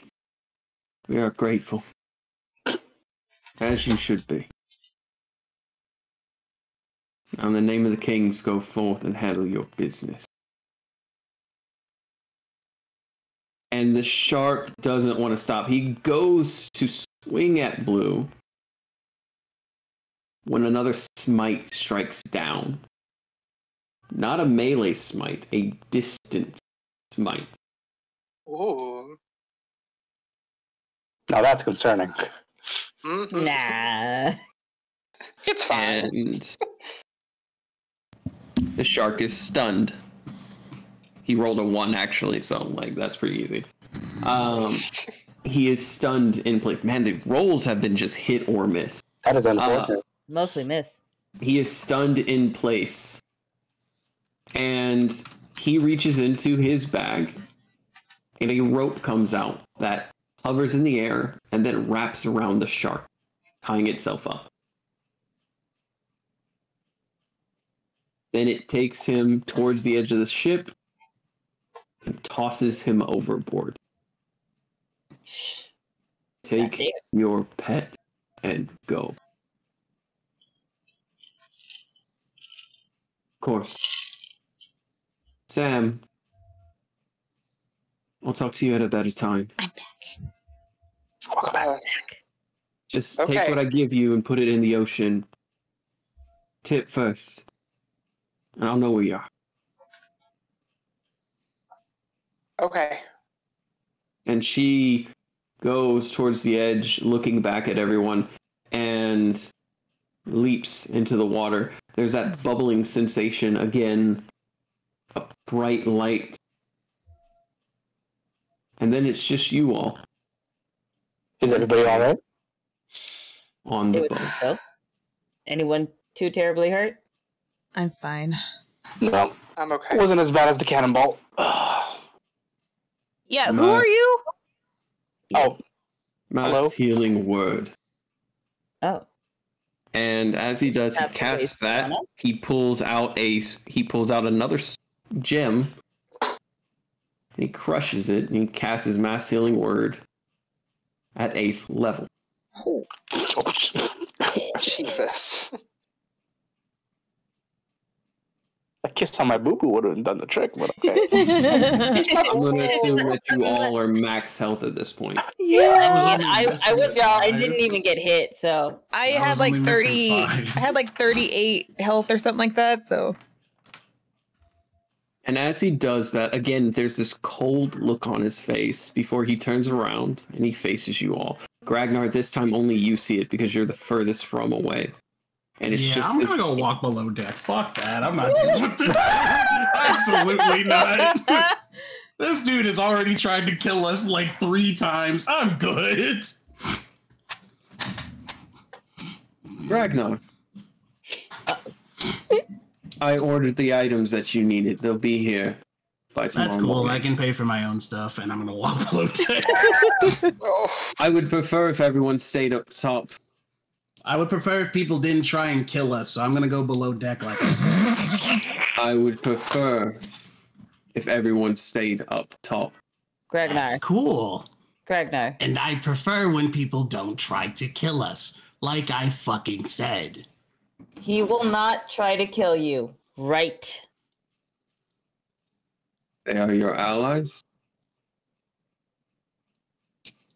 Yes. and that is all that matters. You're But fine. I would prefer to be able to talk with everyone directly.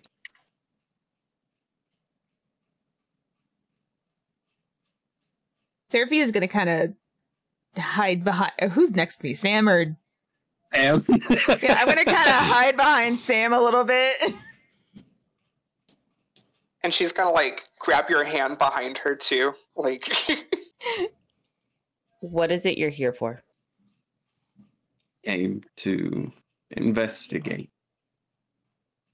Investigate. I was looking for someone from the same person you were looking for before you ended up with these individuals. Correct. We had almost the same quest. I want you to know that if you had come directly to me, I would have sent a team with you. I'm sorry that the wasn't general... necessary.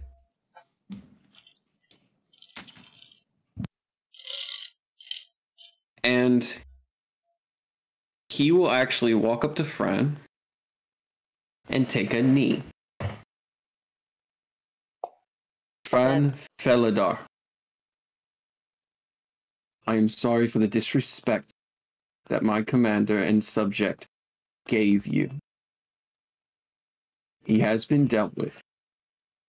He should have Explain. listened to your inquisition, and he should have listened to it well. You are one of the few who are considered the best of our trackers and the best of our minds. His head was put on a pike before I arrived. Out That of wasn't character. necessary. Is that the Inquisitor that was executed? No, that was Okay. someone else that didn't listen to Fran when he said he knew where you guys were going to go. Oh, okay.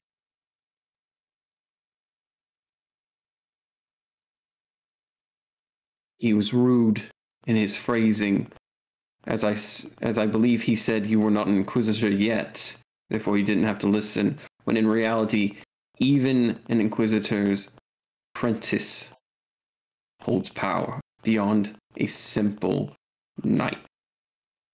I apologize.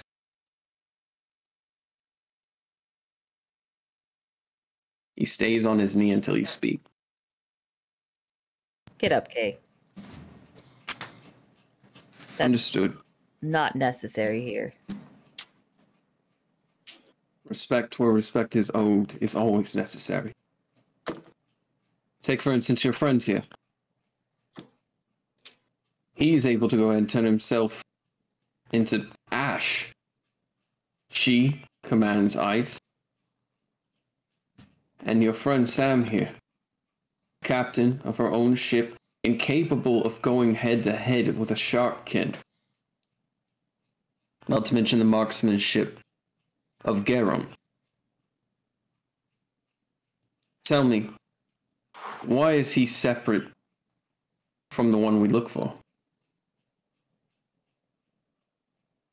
And he looks at you with a blank stare.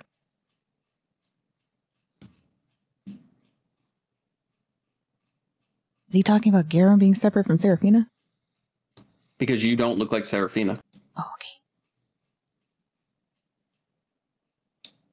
And Fran's going to like make a fist and punch Kay in the face. Oh, Fran! How dare you?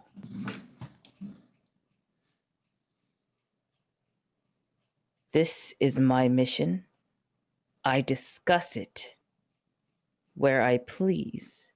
And you decide to discuss this out in the open? You've Friend discussed or your mission. foe. You've discussed your mission with them in private. I'm aware of that.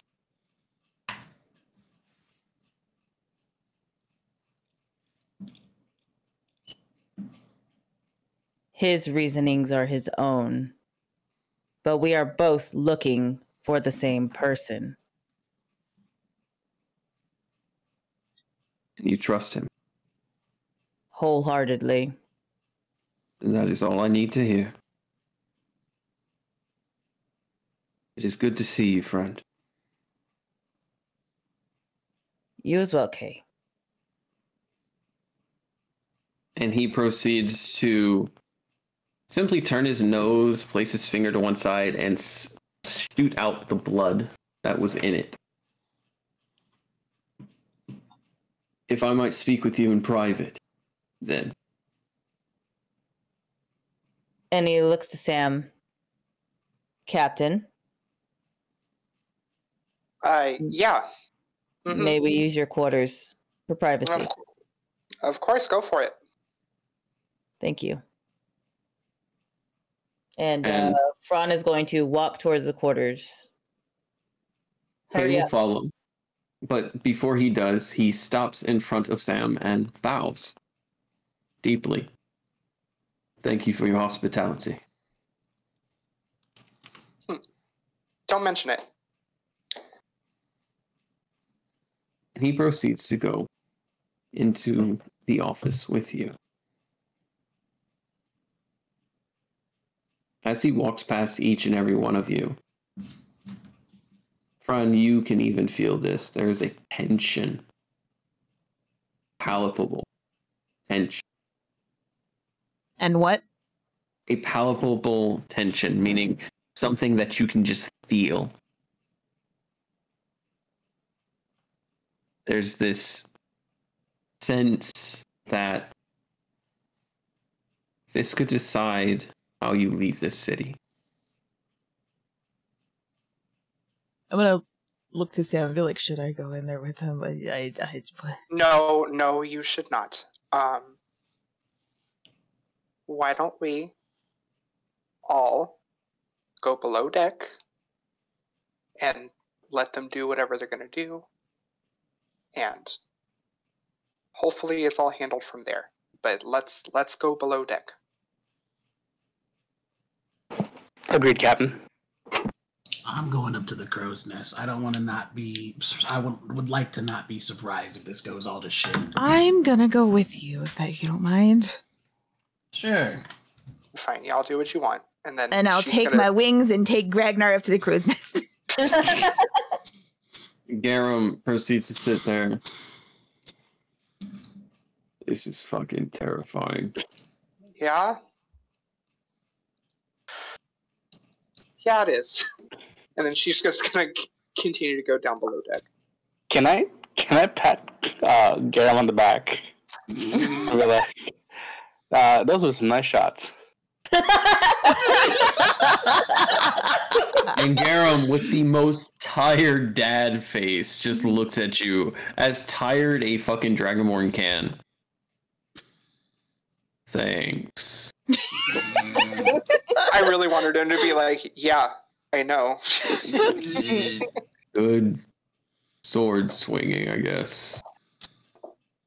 Thanks. Are you gonna be this shipper all the time? I'm gonna go below deck. And Dad's gonna be like, so Luke. She's like, so Luke, do you drink?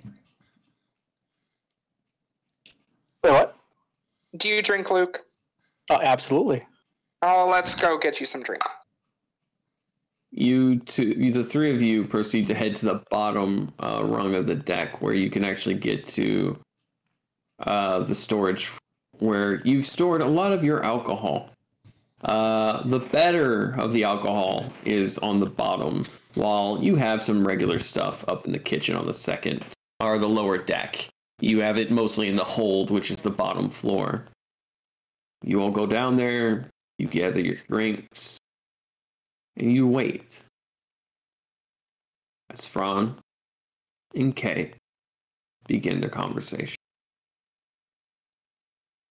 As the door shuts behind the two of you, Kay shutting it as you walk forward.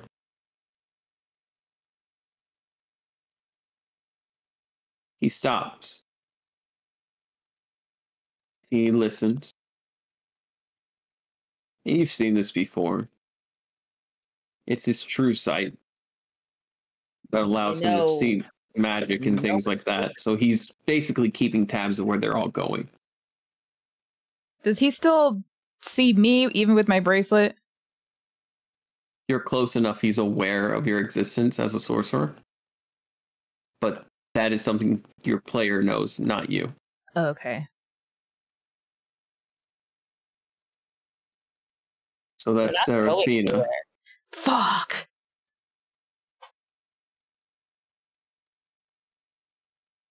I assume you have a reason, and I don't need to know. But that is Seraphina, correct? Possibly. I put the mark on her myself, and it's gone. And the only people capable of that are you, A, M, Z, and the church. But if the church had done it, it would have been far more messy. Correct. And when would I have had the time to do that? Oh, I would say about a month and a half ago. When you were collecting items necessary to do it. Ship. Yes, but I've been in this town the same amount of time you have been. I'm aware. I've been watching, friend. I'm sure you have. Which, some people would just come say hi. You were commending an investigation, and it seems to bear good fruit with the way that the church is right now. What do you mean by that? I've seen Yolanda. And I know that can't have been a good choice for you to make.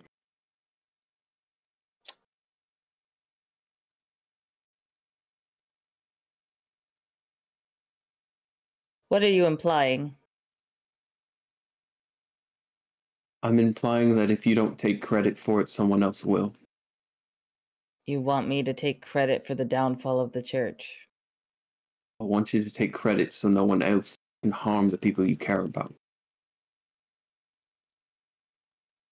If you're the one running it, no one else can step in. Why are you trying to help me? Ron, what is it that makes an inquisitor an inquisitor?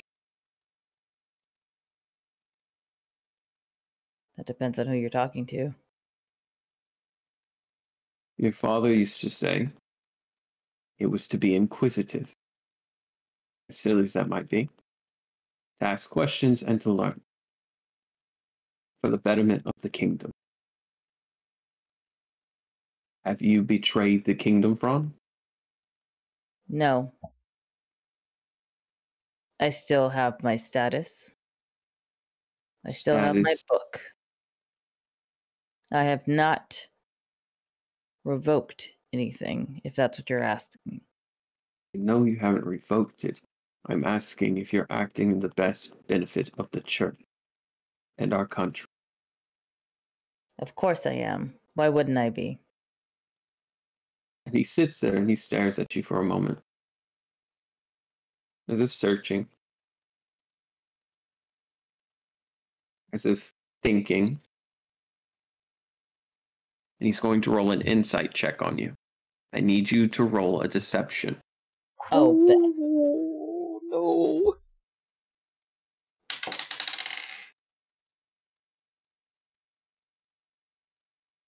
21.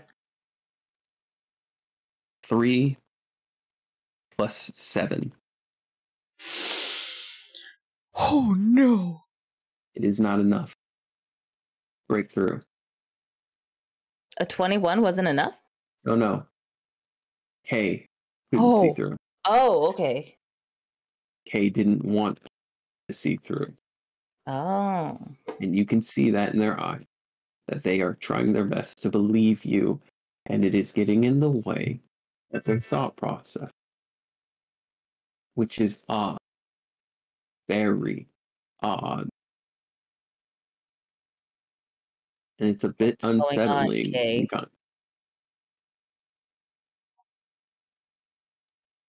You know something you're not telling me. Inquisitor I and a known terrorist has escaped. Footage was collected, but there was another individual there, one who was blurred and unable to be noticed. Ooh. But I would know your cadence anywhere. You think that was me? I've been here the entire time. How can I go across the ocean? That's what I want to know. I want to know if it's you, someone impersonating you. Because they're calling me back to investigate and to hunt him. To kill him. And I would much rather you come with me if you could. He was your mentor.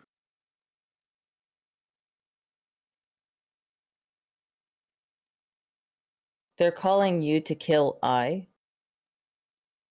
They're calling me to execute him. They don't have him captured yet, but I am to take him out on sight. Along with the Goblin King. And a woman known as Vieira, who they met up with part of the way through.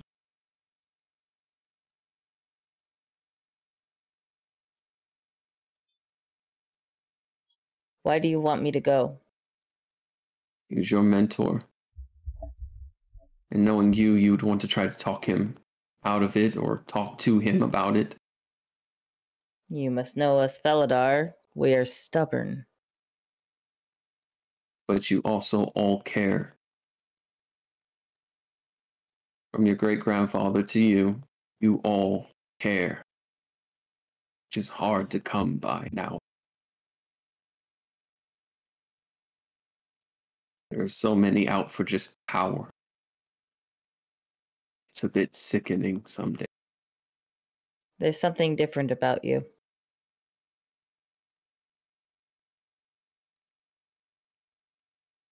Do you have Eyes Journal? Me? I have Yes. my own.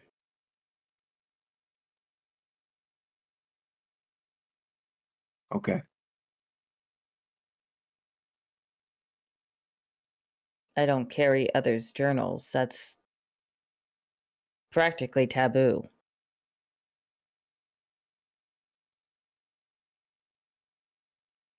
Of course it is.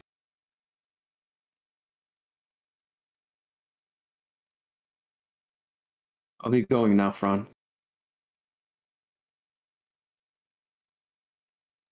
But before I do,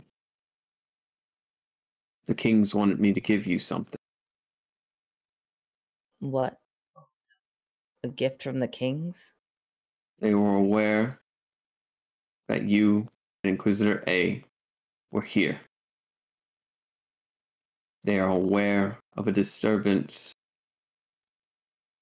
of magic in the area. Oh no. They don't know what. But with Yolanda being so weak, her being the high priestess, with everything that's happened with the churches, paladins, and clerics losing power across the globe, there have been presumptions made. With you being at the center of it, A will be called back for a debriefing, but you have this. And he hands you a letter, and it simply has the Roman numeral for 5, representing a letter from all 5 kings.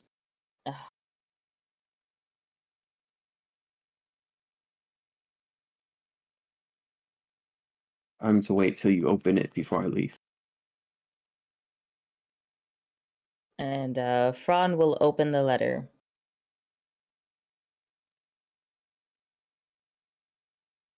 Ron Felidar. Upon investigation, we have found that you have been consorting with many a different kin and kind and peoples, both humanoid and subhuman. At first, our investigation showed that there may be questionable movement on your end. However, from the commentary of both your handler, A, your father, M, and Inquisitor I, it has been deemed that you have been at the center, slowly and meticulously dismantling a large number of threats to the kingdom. As such, you have officially been appointed Inquisitor. Oh. And your title shall be as such. You shall receive the number 45 as the 45th Inquisitor I. Your predecessor is now a criminal. You have a passive mission to find and exterminate him and all involved. If you wish, you may refute such a title, but refuting such a title would lead to excommunication. And if you were to ever set foot back in the country of your father, death. Please check yes or no through blood print only.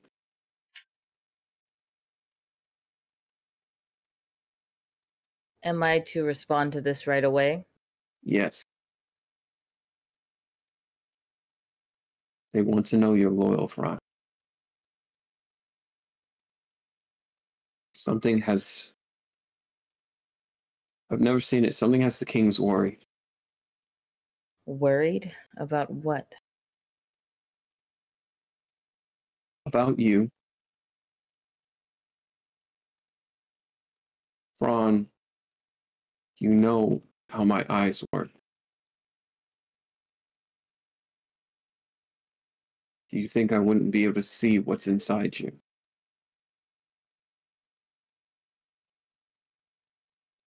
And what's inside me?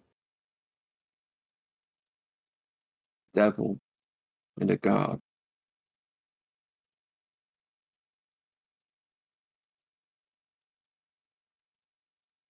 But I trust you, Fran. Out of anyone and everyone, I trust you. And if you tell me that you are still loyal, I will keep my mouth shut on this. I have my own letter. Kings are I ready for war. assume if I refuse, Everything here die. Not just on this boat front. Not just in this city. They're scared of you, Fran, for some reason. They don't know what I know, but some reason, somehow, they are aware of what's happening. And they are the God Kings. That does not surprise me. If you tell me you are loyal and you accept the title, I will leave. If you don't, and he pulls his flail out.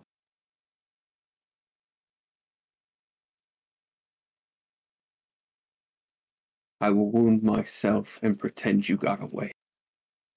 what? Make your decision. One gives you a lot more control, and one makes you a fugitive.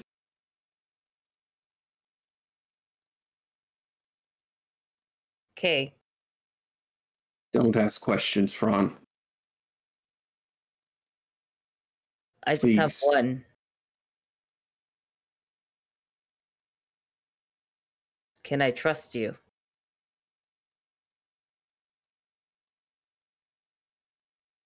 He drops his flail, and he walks directly up to you.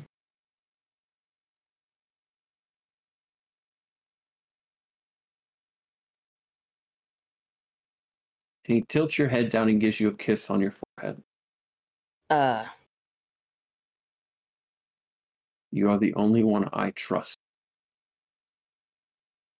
You are the only one I have ever trusted. There is a lot I gave up to be here,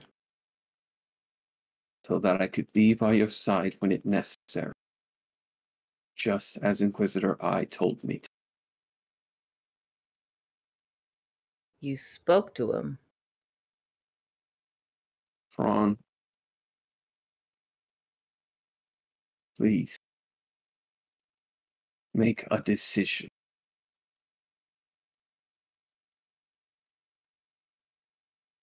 If I accept,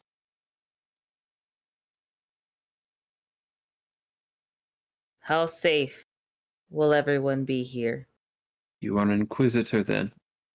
You answer only to the kings, and you have already been given your mission. Therefore, any who folly with your friends, folly with you, and any who folly with you, folly with the kings.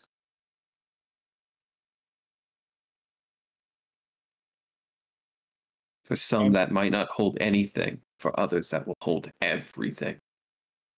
And if I refuse, what will happen to them then? I have to scorch earth. You and your friends may make it out of here. But how many shopkeepers, nuns, children will I have to carve up? These are good people. Doesn't matter, Fran. They don't deserve that. You know it doesn't matter.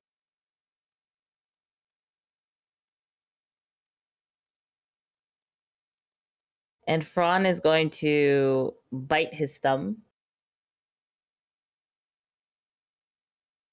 And he's going to smear the yes box. Kay immediately steps into a soldier position. They don't salute, as the King Unite doesn't salute. Instead, they place their hand across their heart in a fist. Congratulations on your promotion, Inquisitor I.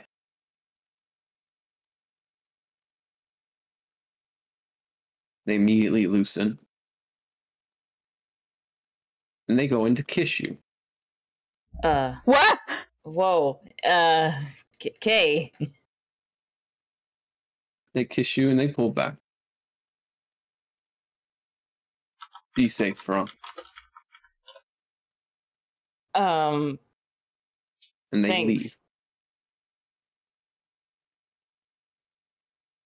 As they walk towards the door, they pull something out of their pocket, they place it on the door, and it turns like a handle. Be safe. As they open it, you see holes. One of the king's temples.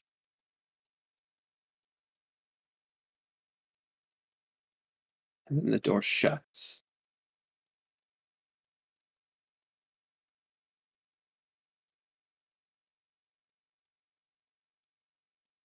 You've been told, Fran, that love is something that will weaken you.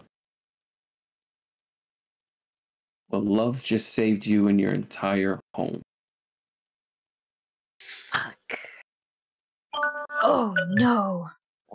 Fuck. Oh no. Listen, of the choices you were given, that was probably the best one to make, though. It Fran was. could That was absolutely the best one to make. never let anything bad happen to that city. He likes too many people there.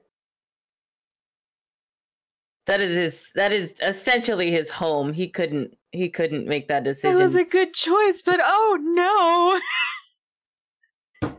Fran is going to step out. Yeah, tell me about it. Fran is going to step out of the captain's quarters. Fran, the affection from Kay hits you on multiple levels. First off, the Kingdom United does not support anything outside of procreative marriage. The very fact that Kay has any feelings towards you and showed them would get them executed.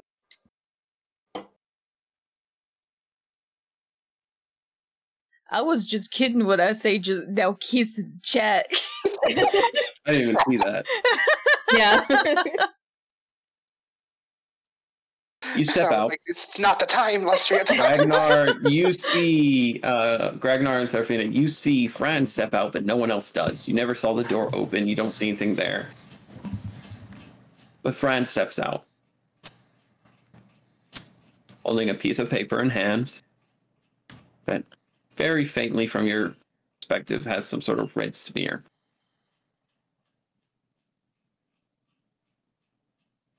What do y'all do? I'm gonna turn to Ragnar and say, I'll be right back.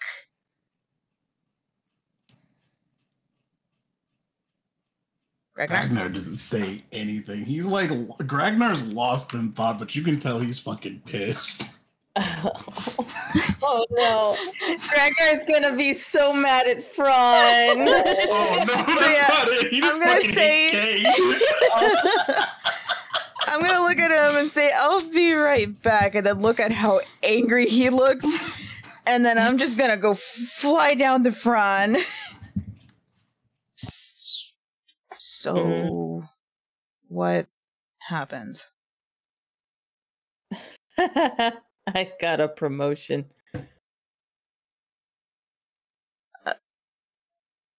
What do you mean? I'm an inquisitor.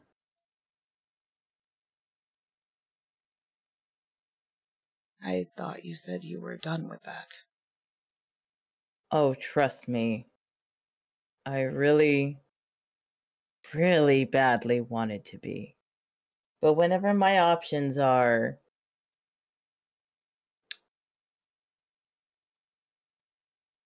we get away and this entire city that I have spent most of my life in gets burned to the ground with Yolanda and everyone that I care about in it. As the cost,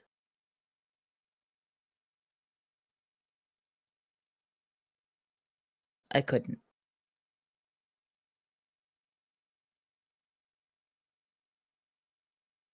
Our lives are no more important than theirs.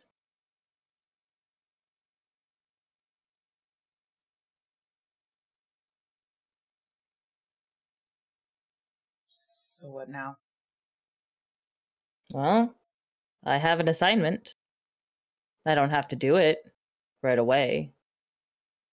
Actually, I don't have to do it at all if I really didn't want to. I am pretty high up on the rank, actually. But I did get some good information. The kings are scared of us. Why? I don't know. Kay doesn't know.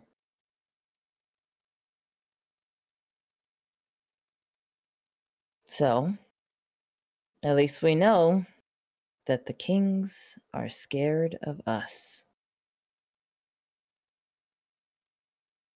So that's something. And they think that we're on their side. They think that. Essentially, anyone who accompanies me, no matter who they are, is considered an ally.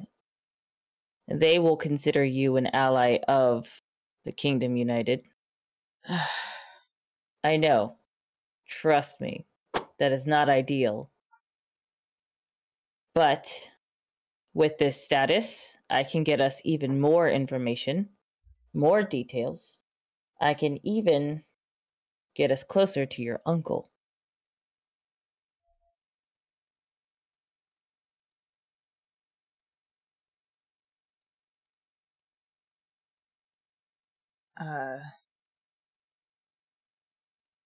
Yeah.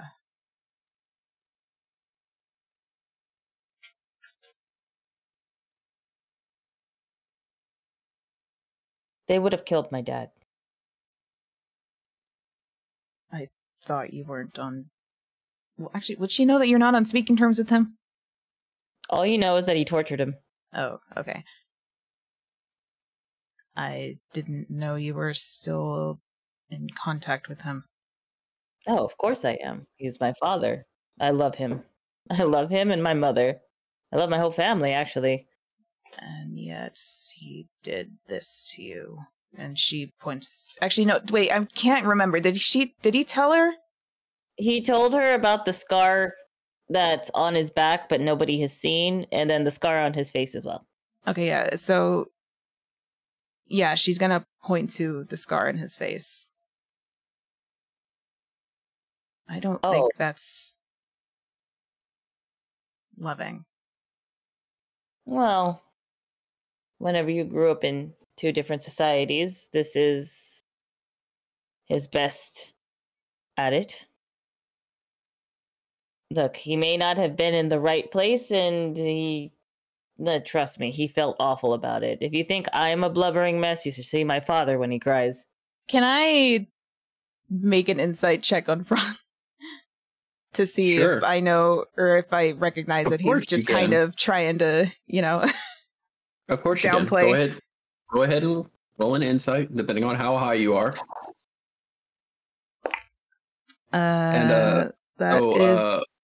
Luke, whenever someone wants to do an insight on another player, it's kind of based on the idea of trust and honesty. If they roll high enough that I deem... 2 seconds, I'll be right back. then the player has to say what that is. But I'll clarify if it's a little bit or a lot that you're able to discern. Well, I got it. I got a 12, so. Okay, so you can give us a second. Once Frondo's back, I'll ask some questions.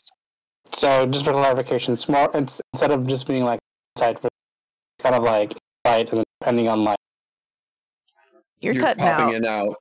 Oh, hello. There you go. So for clarification, instead of like insight versus deception, it would be like a insight, and then depending on what you roll, it's kind of like what you discern. Yes, because sometimes people want to deceive, other times people are just being in the moment. Gotcha. And so if the person is actively trying to deceive you, that's one thing. If someone is passively trying to deceive you, that's another thing. And if someone isn't trying to deceive you at all. So, duly noted. I'm a little flexible when it comes to certain rules for RP purposes. It allows for the players to say in their own words what's happening to them. Yeah. Versus me being like, you totally don't get anything.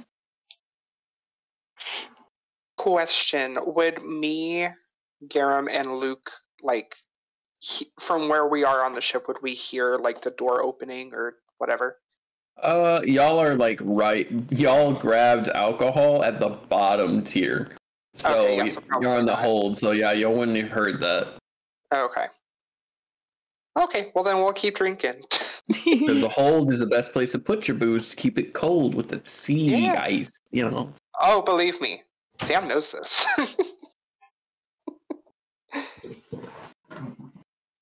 Okay, I'm back. I got a 12. They got a 12. Are you actively trying to deceive them? Are you passively doing anything like that? Or is it I'm not deceiving them at all. All right. You're not trying to, like, cover up anything or not cover up, but, like, downplay? Oh, no, not at all. So, since you rolled the insight, I'll give you insight. With the way that Fron grew up, he grew up with a long line of inquisitors. Mm-hmm. So there was always that expectations that he had to be the best of the best. So this was expected. This was not off guard. This wasn't out of character. This was something he was expecting to happen at some point, no matter what. On top of that. Well, I'm talking about you talking about your dad. Yeah. Fron is genuinely stating that they love their father and they do not hold it against them that this happened. And from what you can tell from Fron's perspective, there was no other choice based on his wording for what his father had to do. Correct. She's gonna still look kind of concerned still. Of course. Why are you looking at me like that? That's not normal, Fran. Well, I don't exactly have a normal country that I come from, huh?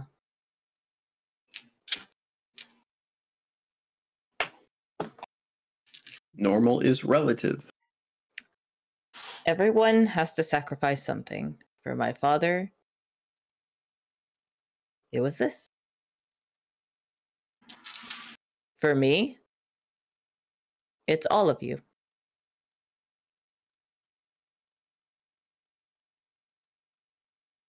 Wait, what do you mean by that? Out of character. He has sacrificed everything he possibly can at this point. Oh, to okay. Protect everyone. She's gonna kind of look at him some more and look kind of nervous. Well, not nervous, but like just kind of sad. Well, now I know that face isn't familiar to me. What's wrong? Fran, I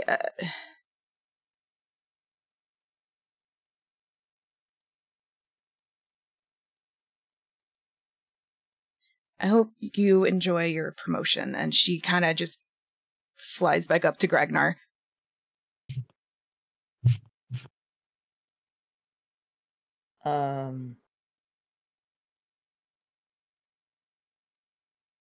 Okay, and so he's gonna go downstairs to go see Sam, Garum, and our new friend Luke. As you go downstairs, you find first Sam leaning against the stairwell. Luke is enjoying a drink, and Garum leans against the wall, and Garum is the first to see the letter in your hand. He sees the yes in blood. He looks up at you. He Do we all kinda- Oh, sorry. He Go nods ahead. his head up a little bit. He goes, "Oh." And that's when the rest of you noticed Fron coming down the stairs. Hey, all done talking? Unfortunately, Should we head back up? Unfortunately, like you drowned him, or unfortunately, like I am not going to drown Kay. I didn't know what we were supposed to do here. But since you're coming down here alone, I assume it was kinda good.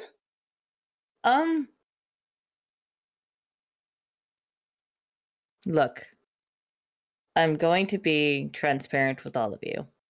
Mm-hmm. I was promoted to Inquisitor. That's what the paper says in your hand. And I accepted it. Now, I want you to know that the reason I accepted it was to protect everyone. I'm sensing this isn't a good thing. No. Inquisitors are essentially assassins. This country that I'm from does nothing but breeds assassins. Being an Inquisitor from the Kingdom United implies that I am one of their best assassins. That being said, this changes nothing. Kay gave me the option of us getting away and them pretending that they lost a fight with us, but at the cost of the entire city here. I could not do that. Accepting it means y'all are safe from the Inquisitors, and the city stands.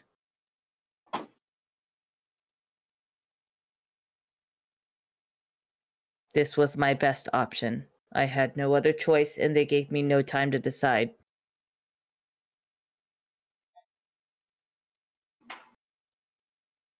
And Sam will stand up and she'll walk over to him and grab his hand.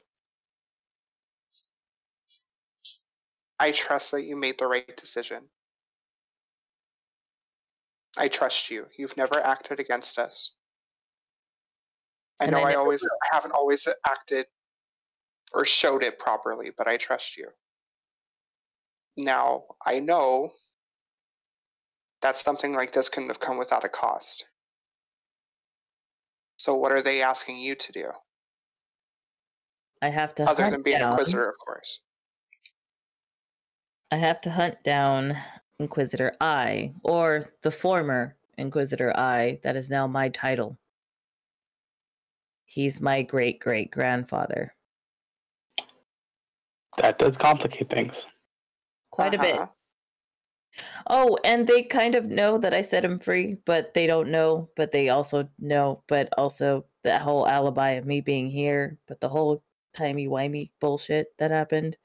To clarify, Kay said that they don't know who it was, but Kay recognized your cadence in the camera footage, in the security footage.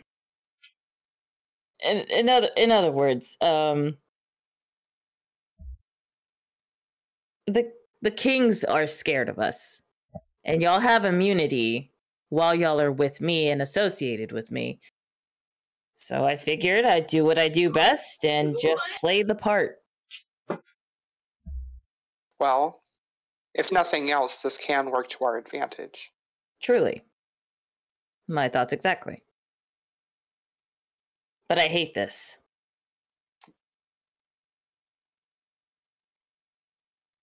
I cannot begin to imagine how much you hate this. You are brave, and I respect that. I appreciate that, Luke. Even though we just met and aren't very well acquainted other than that fight, you swing that sword good. Mm-hmm. He does swing that sword good. I have been told. Should we go back? Is it safe to go back up? Should we? Yeah. Kay, I'm pretty sure used the dimension door and got the fuck out of here. He's not here anymore. He's not here. Luke, grab the rum on your way up. We're gonna need it. I will carry it. Thank you. I will grab the rest of the rum. Can we just celebrate? Of course we can. Good. To Agatha's? No. I want to stay on the ship. Okay. Actually, is the cook still on the ship? Is he down below? Y'all have not checked on him. It's been a hot minute. Okay, well, Sam will go check. She's going to ask if He's on. He would be on the second floor, in the cooking space, which is its own private room, which would have allowed him to hear all of the fighting. Oh shit! Oh, he heard us chopping up some fish people. He's probably scared. Oh no! Also, DM, I don't know if you saw the chat, but Seraphina said when they get back, they would like to have some Gragnar and Seraphina time. Of course. I did not see that. Thank you for letting me know. Yeah. Yeah, so you go to check on the kitchen area, and you find Ocean Drag sitting in the corner, scared shitless. Oh, baby. He's got that towel wrapped around his hand. He is... The minute you open the door, I need you to make a dex save. Oh, is he throwing pots and pans? Oh, God. Okay. I'm pretty damn dexterous, so hold on. I'm big. Welcome back. Okay, that's a 12 plus 6, so 18. Nice. That's more than enough. He doesn't throw a pan.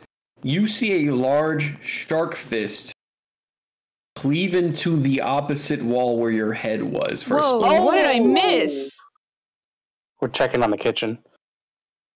And he sits there and he goes, Captain! Oh, I'm so sorry, Captain. I'm so sorry. Easy, Sailor. Easy. I was like behind you, like, whoa, why are you attacking the captain? I almost took your head off. I am so sorry. Damn. Who the fuck is this? This is our new cook. I'm Ocean Drag. Ocean Drag. Drac. Calm. Drag like dragging people. Drag. Like the sound you guys made up there. What are you doing? Who are you fighting? Jeez. Why did lightning strike the ship twice? Sam's gonna like grab his little snoot and like kind of like pet it and like try to calm him down. Just It's over now. Heart. My fucking heart. Here, why don't you sit down? Why don't you sit down? And he sits on the stool, which was smaller than the seat you had him on to begin with. And you hear it creak under his weight. This man is again like 8 feet tall. Sam, when did you hire this guy? Just this morning. Today. I started today. I was cleaning the kitchen. I was getting rid of some of the veggies and things because they were bad.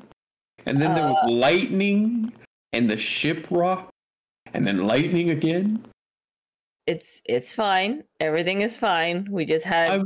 I might be a big guy, but I am not built for fighting. I'm going to be real. We had unwanted visitors, and everything was taken care of. It is okay now. You're fine. Okay. Okay. Hello, I am Drag. Nice to meet you, Drag. I am Fron. I am the first mate, and we'll be working closely together. So nice to meet you. Try not to take off our captain's head, please. Would you like a pear? I just peeled some. I thought people might be hungry. No. Thank you. Luke would love one, and he like grabs Luke and like slides him forward. Here, Yeah, sure. Okay. I guess I tend to peel things when I'm nervous. You can put it on top of the box. My hands are kind of full. Sure. So Drag. So we came down here to check on you. Do you have all of the provisions you need for the journey? Do you have some extra? Yeah. The church did really well. There was just a few things that were going a bit bad, so I got rid of them. I'm currently setting up some fruit to dry before we head out. Okay. Is there enough left over for us to have a little bit of dinner tonight? Yeah. You thinking like little dinner, big dinner? I don't. How many of us are in the? Out of character. How many of us are in the? One, two, in the what? There's 6. You're gonna have about 6 people if your dad shows. I thought we're not counting Garum, so that's 7. That's 7 people. 7, and then are we counting the crew, the pigeons? Well, they're not there. Oh, okay. He's the only one there right now. We'll count 8 for him because I'll ask him. So, do you have enough to set a table for 8? Yeah, I could set a table for 8. Okay. The table you have down here isn't big enough for 8, but we'll use the captain's quarters upstairs. Okay, there's we can do that. Okay, and then once you're done, you will join us for dinner. Okay. Yeah, cool. Okay. Are you sure you're all right? No, not at all. Not gonna try to punch my head off anymore? I'm so sorry about that. That was a reflex. I got scared. You're okay. Yeah. So then Fron's gonna leave. We'll leave you to it. Thanks. Thank you. Come on, Luke. Use your emotion. She's gonna grab Garen, like she's gonna like pull close to Garen and be like, "That poor boy doesn't stand a chance." Oh my god. Aram looks past you to the hole in the wall that goes into the other kitchen space and looks at you and says, I think he'll be fine. I'm willing to put a bet on that. She's like, I'll square you 10 gold right now. Triple it. She'll shake him. I want no part of this. And you hear him, oh my god, I put a hole in the wall. Should I just turn that into a window? Do we have something to fix? I don't know how to do that. I know how to Ron's fix gonna close the door very slowly. It's never too soon to learn how to... Exactly. Oh, that poor boy. That poor summer child. Now we need some Seraphina Gragnar stuff. Yeet. And we are going to cut to Seraphina. You go up top. You see a livid Gragnar. You see a livid Gragnar as Fran goes downstairs. What do you do or say? Are you good? No, not particularly. I'm not either. You want to talk about it? It just feels like it's one thing after another. Oh, God, and I don't know how much longer I can keep holding my tongue around people who've tried to kill us or treat us like shit. Most of you are, passing and not what they're calling subhuman. But I don't think I can take one more person calling me a pet. Why do you think I opened my mouth earlier? I know what you mean. To an extent, at least. You seem like you're the only one that's not upset with me. I mean, I did the exact same thing as you. I just didn't have anybody around, which probably could have been a lot worse because no one would have known I died. Yeah, but you didn't cause the death of a god. I very easily could have, though, because once again, no one would have known I died. And are we really going to put it past Fran to try and bring me back, or anybody else in the group to try and bring me back? No, I think they would have done the same for you.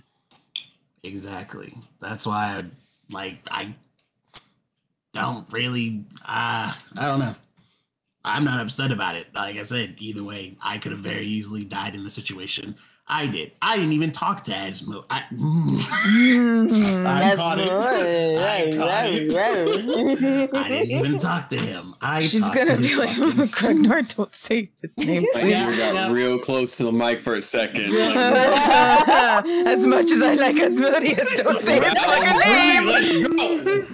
Finger was on the trigger. I caught it. I didn't even talk to him. I talked to his fucking son. His son? Yeah, apparently his son's death.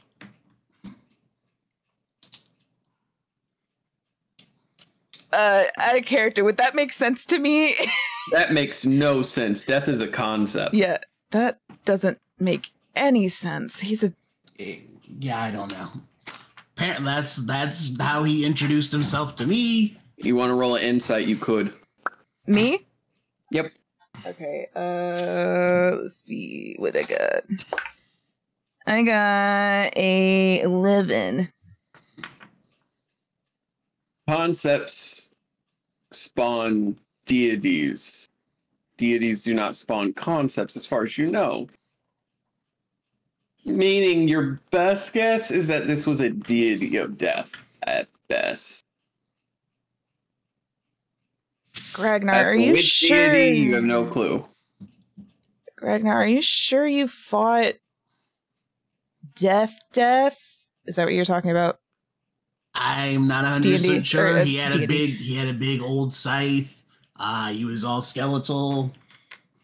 I fought him. He cut me into literal pieces, but I technically did his challenge and returned what I was returning.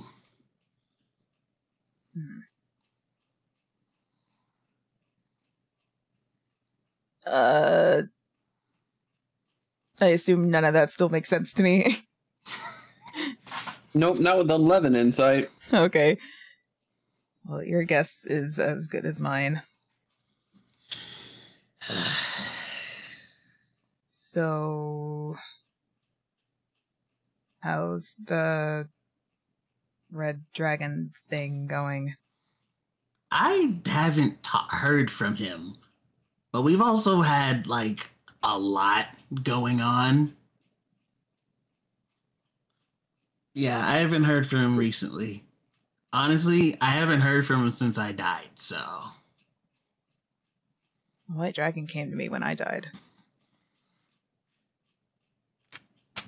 And from what I've heard, Big A told you what the fuck happened with me. Did he? I don't remember. I think he did, right? Yes. He did. Yeah. He mentioned it offhand because it impressed him. Yeah, he did. Well, I'm glad you're not dead.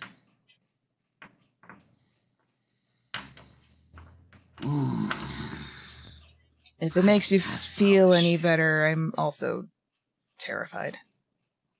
Oh, it's not terrified. I'm just overwhelmed. I didn't ask for all this. Terrified, overwhelmed. Really I'm all of it right now. I really, really didn't ask for all this. I left my house to save my house, and now we have to fight a fucking war for fucking gods. Yeah, I'm not happy about it either.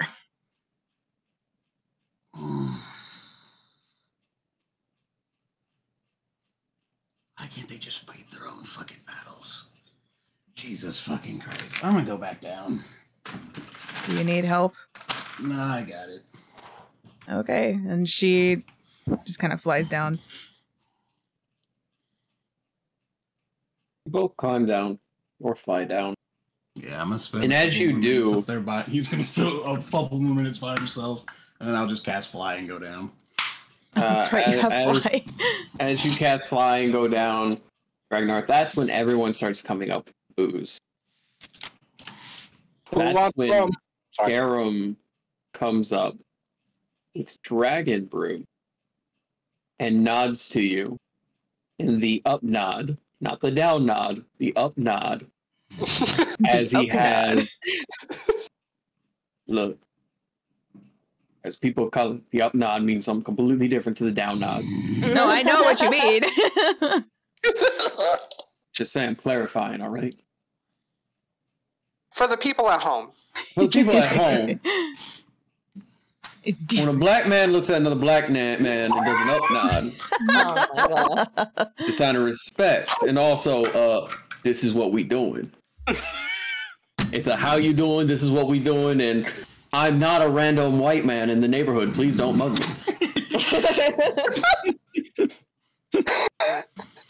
And I get to make that joke because I'm black. No, sir. Acting up. Acting up. And Garum is filling that Piccolo role right now, so honorary black dad. So, you We know. barbecuing. Fuck, man. God, actual barbecue sounds really good. But besides my stomach talking, he comes up with Dragon's Brew in the glass bottle that's all known for, but he also comes up with 6 more barrels worth. Jesus. How many barrels can this man carry? I mean, I'm dating him for a reason. He can carry 2 barrels by himself, minimal, because the barrels are just awkward to carry. So he comes up multiple times. Oh, He okay. looks in Gragnar. Gragnar. Your special barrels are downstairs, right in front of the alchemy area, along with Let's keep them. Dragon Brew and the stuff you blew up when you first came to town. Stuff I blew up when we first came. I heard rumors that you stuck your finger in it. Fire brew. All right. Well, I heard that it was something that you liked. I know we've been all stressed. I want to apologize because I haven't had the chance to. I'm sorry I was a bit of a dick. And as you put it, a narc when we first met. I didn't realize how much my own kid fucked up on their own. I accept your apology. So, those are all yours to drink and or explode as you see fit. They're probably going to use for explosions, let's be real. Dang, you could just drink it. Could drink it. Do you really want to see me drunk with how fucking stressed out I am? Probably not. I mean, this is a place with wizards and shit. We can fix it. And he just proceeds to knock back the entirety of the dragon brew before lighting it on fire on its own. In the barrel? Not the barrel, in the glass bottle that he has. He has the fancy glass bottle and he's got the barrels. And oh, go ahead. So there's 2 Dragonborn. Well, technically, I can just shapeshift.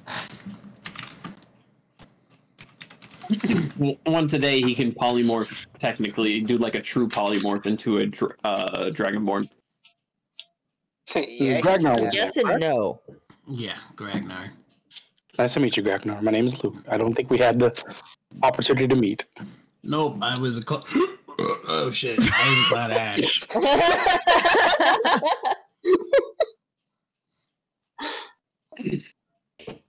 Well, And where's the one that can fly? Hi. Which one? What? Spell wise or wings wise? Wings wise. That Seraphina. would be me. Hi.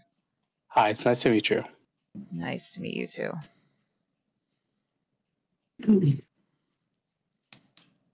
As you float down like that girl from fucking Encanto. Pretty much both of us did that. As you're all hanging out and kind of casually talking, Drag comes up with a bunch of fresh fruit and food. Basically, what he had on him was fresh fruit, food, and jerky. So that's what he brought up. He brings up a feast's worth of bread and food for you all. He sets it all on a table in the captain's quarters right next door. And then he proceeds to go ahead and ask, Sam, where's your dad? Oh shit. oh no. Thank you for the cue. I'm gonna go take care of that actually, and Sam's gonna excuse herself. Will you be okay, Cap? Try to find Papa. Yeah, I'll be fine. Uh-oh. Fran's just gonna start setting stuff up. We're having a party tonight, everyone. I will help. Thank you. And he hands him a couple of tables and chairs that they could put together. Luke is like, I brought paper plates. I brought little cups. He's like, they got Lightning McQueen on them. Good job. Are they blueberry flavored? Who got blueberry ice cream? Captain Sam ice cream. As you drink. I'm gonna go up to Garum and just kind of sheepishly be like, do they have blueberries? I'm not the fucking cook. He nods to Drag.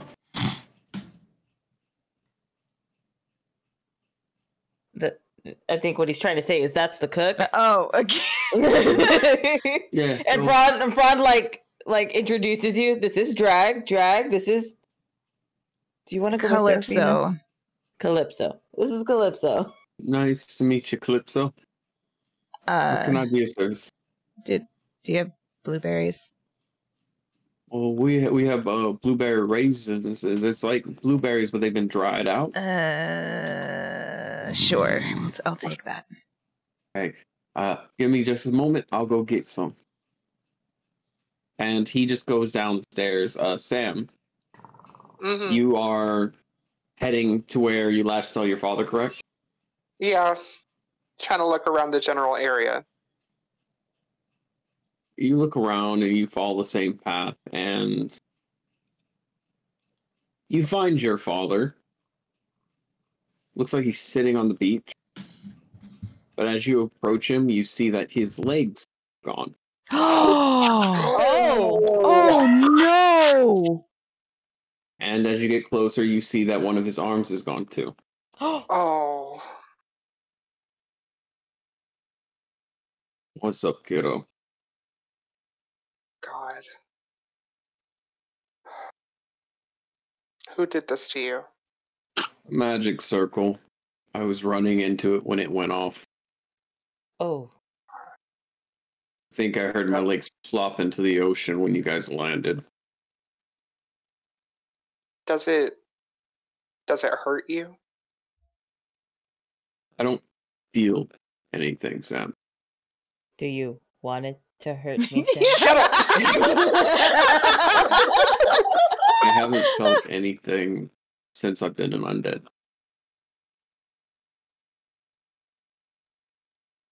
So, no, it doesn't hurt. And she's gonna sit on the sand beside him. I wanted to tell you, Sam. Couldn't. Speaking to the mic. I wanted to tell you, Sam, but I couldn't. Why? Why? He turns around, he sticks his tongue out to you, and you see a rune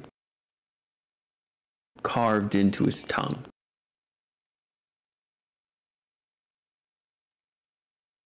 I can't tell you.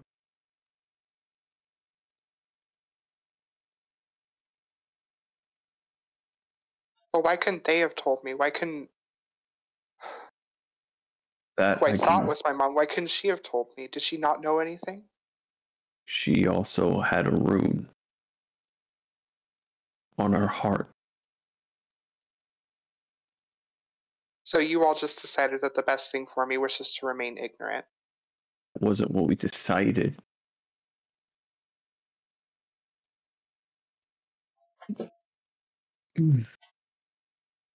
We... So what is it supposed to mean? Am I one of them? Pull out a dagger.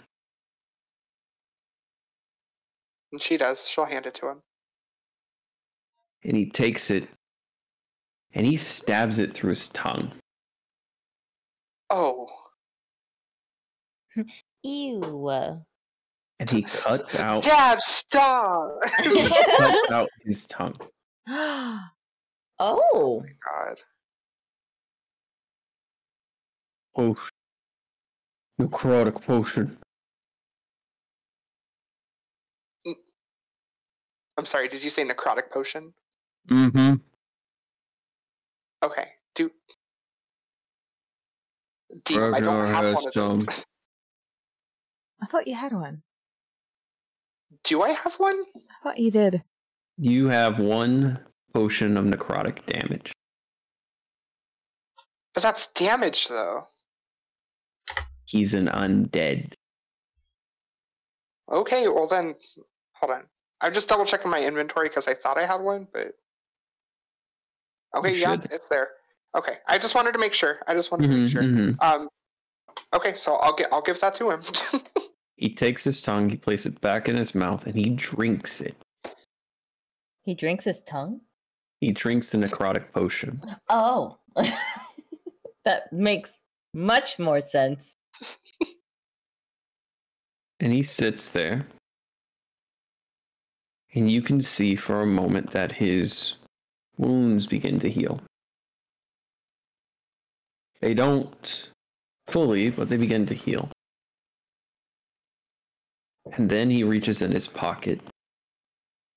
He pulls out some sort of vial. He knocks it back.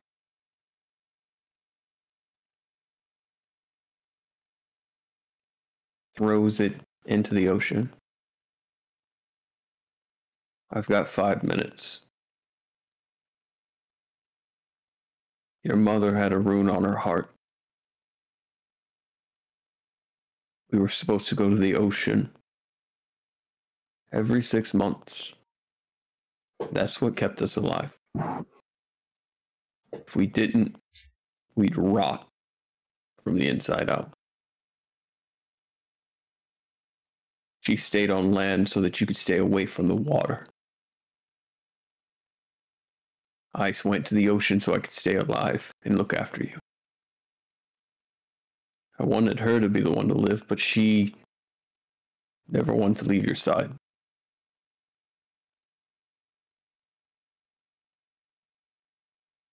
We were branded by your father. What?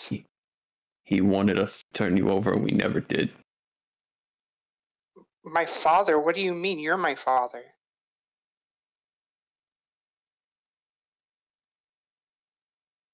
Your mother was Rebecca, half-sister to Blue. Blue. I'm sure you heard she was referred to.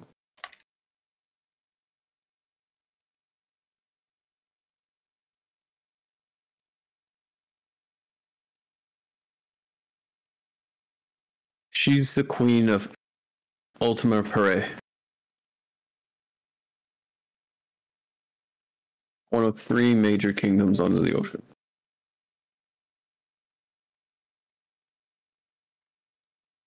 You're the half child between her sister and a demon.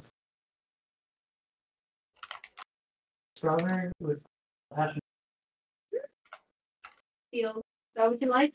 My wife and I were a part of a pirate crew. We found the ship that your mother was on when she tried to protect you.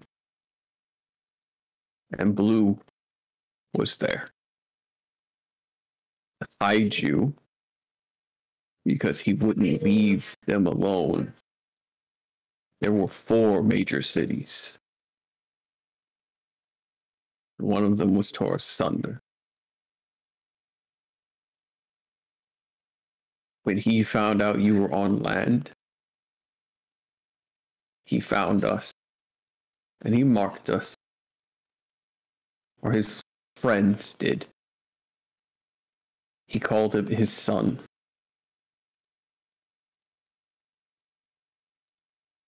He had knives, big and bloodied, and he carved Rose open, and he put the rune there, and he closed her up. He cut out my tongue. He placed a rune, and he put it back. And even after I died and was brought back on that damn ship, I couldn't speak. He was dressed like a goddamn plague doctor.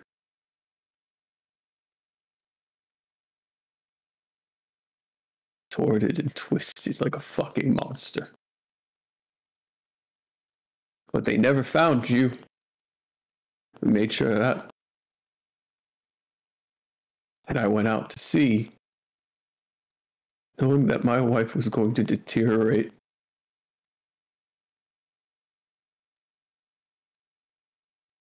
Sam, I did try to raise you as best I could.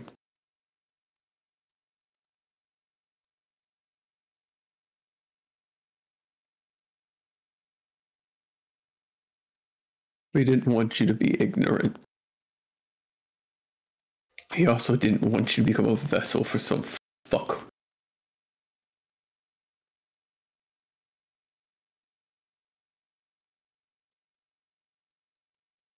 We never learned the demon's name. But we did know that he used your mother. And when she found out, she went out with a fight.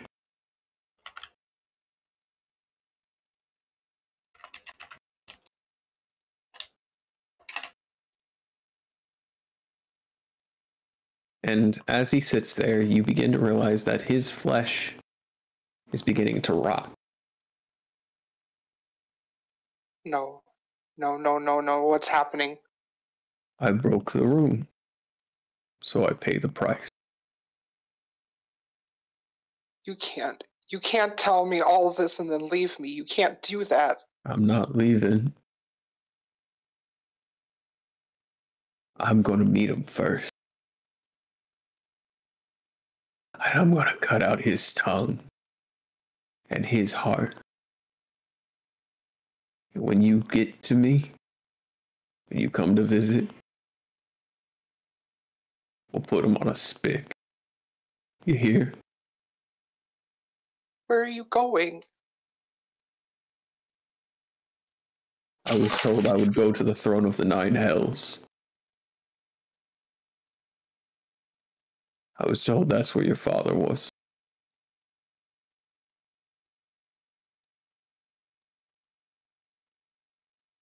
What am I supposed to do?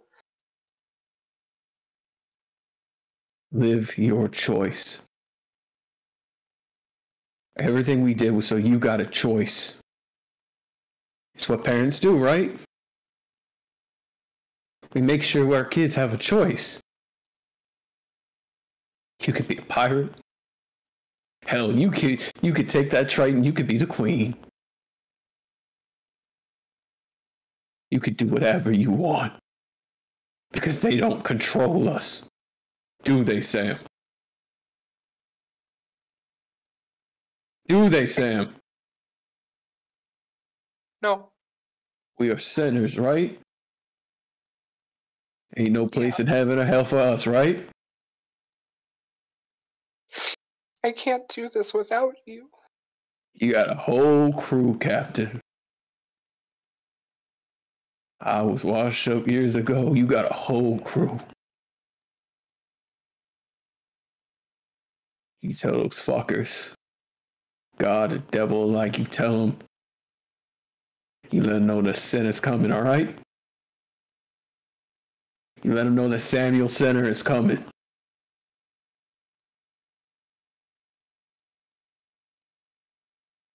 I'm very proud of you. Always have been. And I'm so sorry that I had to lie.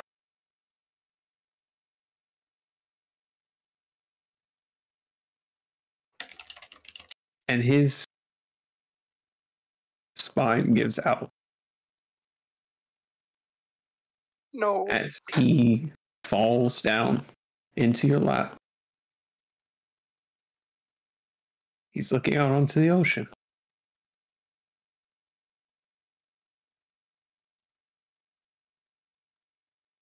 I'm going to get to see Rose.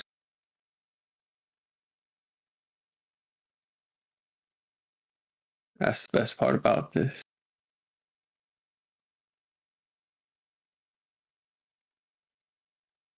But remember, Sam,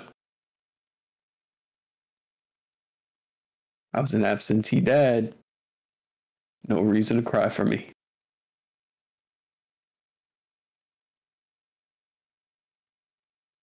I want you to say it.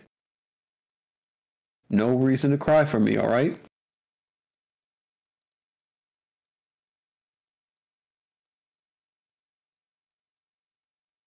You need to know that you're not going to cry for me.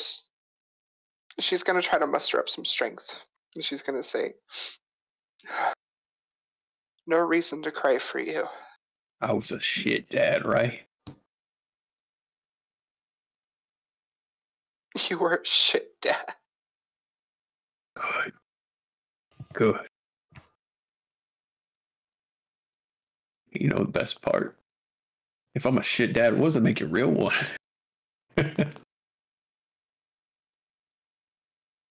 And while she's weeping, she's just gonna be laughing at it.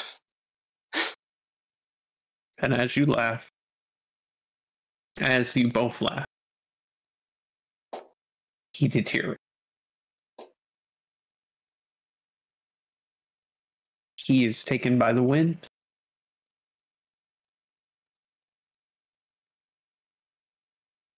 He is gone into the ocean breeze.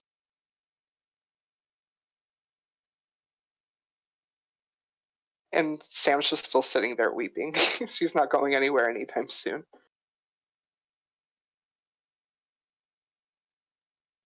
In your lap is a necklace. One that you had seen around his neck for your entire life. It's a pendant, it looks like. One of those ones that opens up for pictures inside.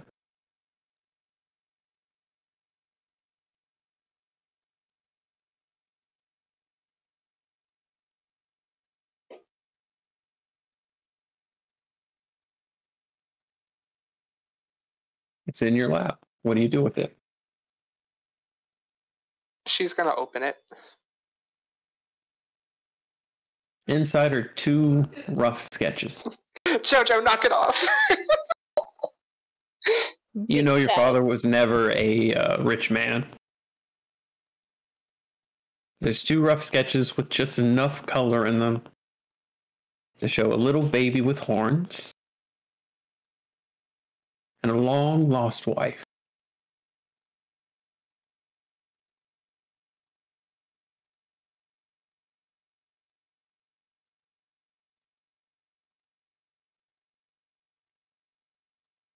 Your father's pendant. It looks worn smooth, despite the fact you know at some points it had engravings on it, as if he had fiddled with it his entire life.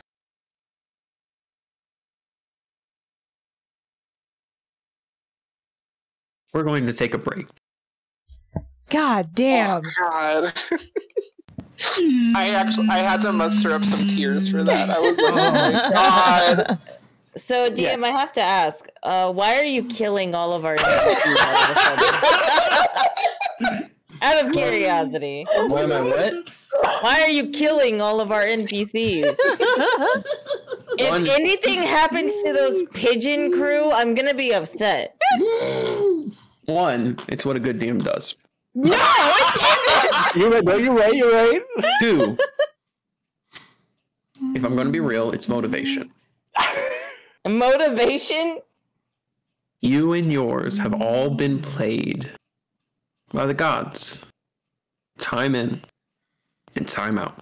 May, don't fucking jinx it. They were like, Garrett's next, I know it. Don't fucking jinx it, May. Do not jinx it. Not the line here, motherfucker. Not the line here. I will riot.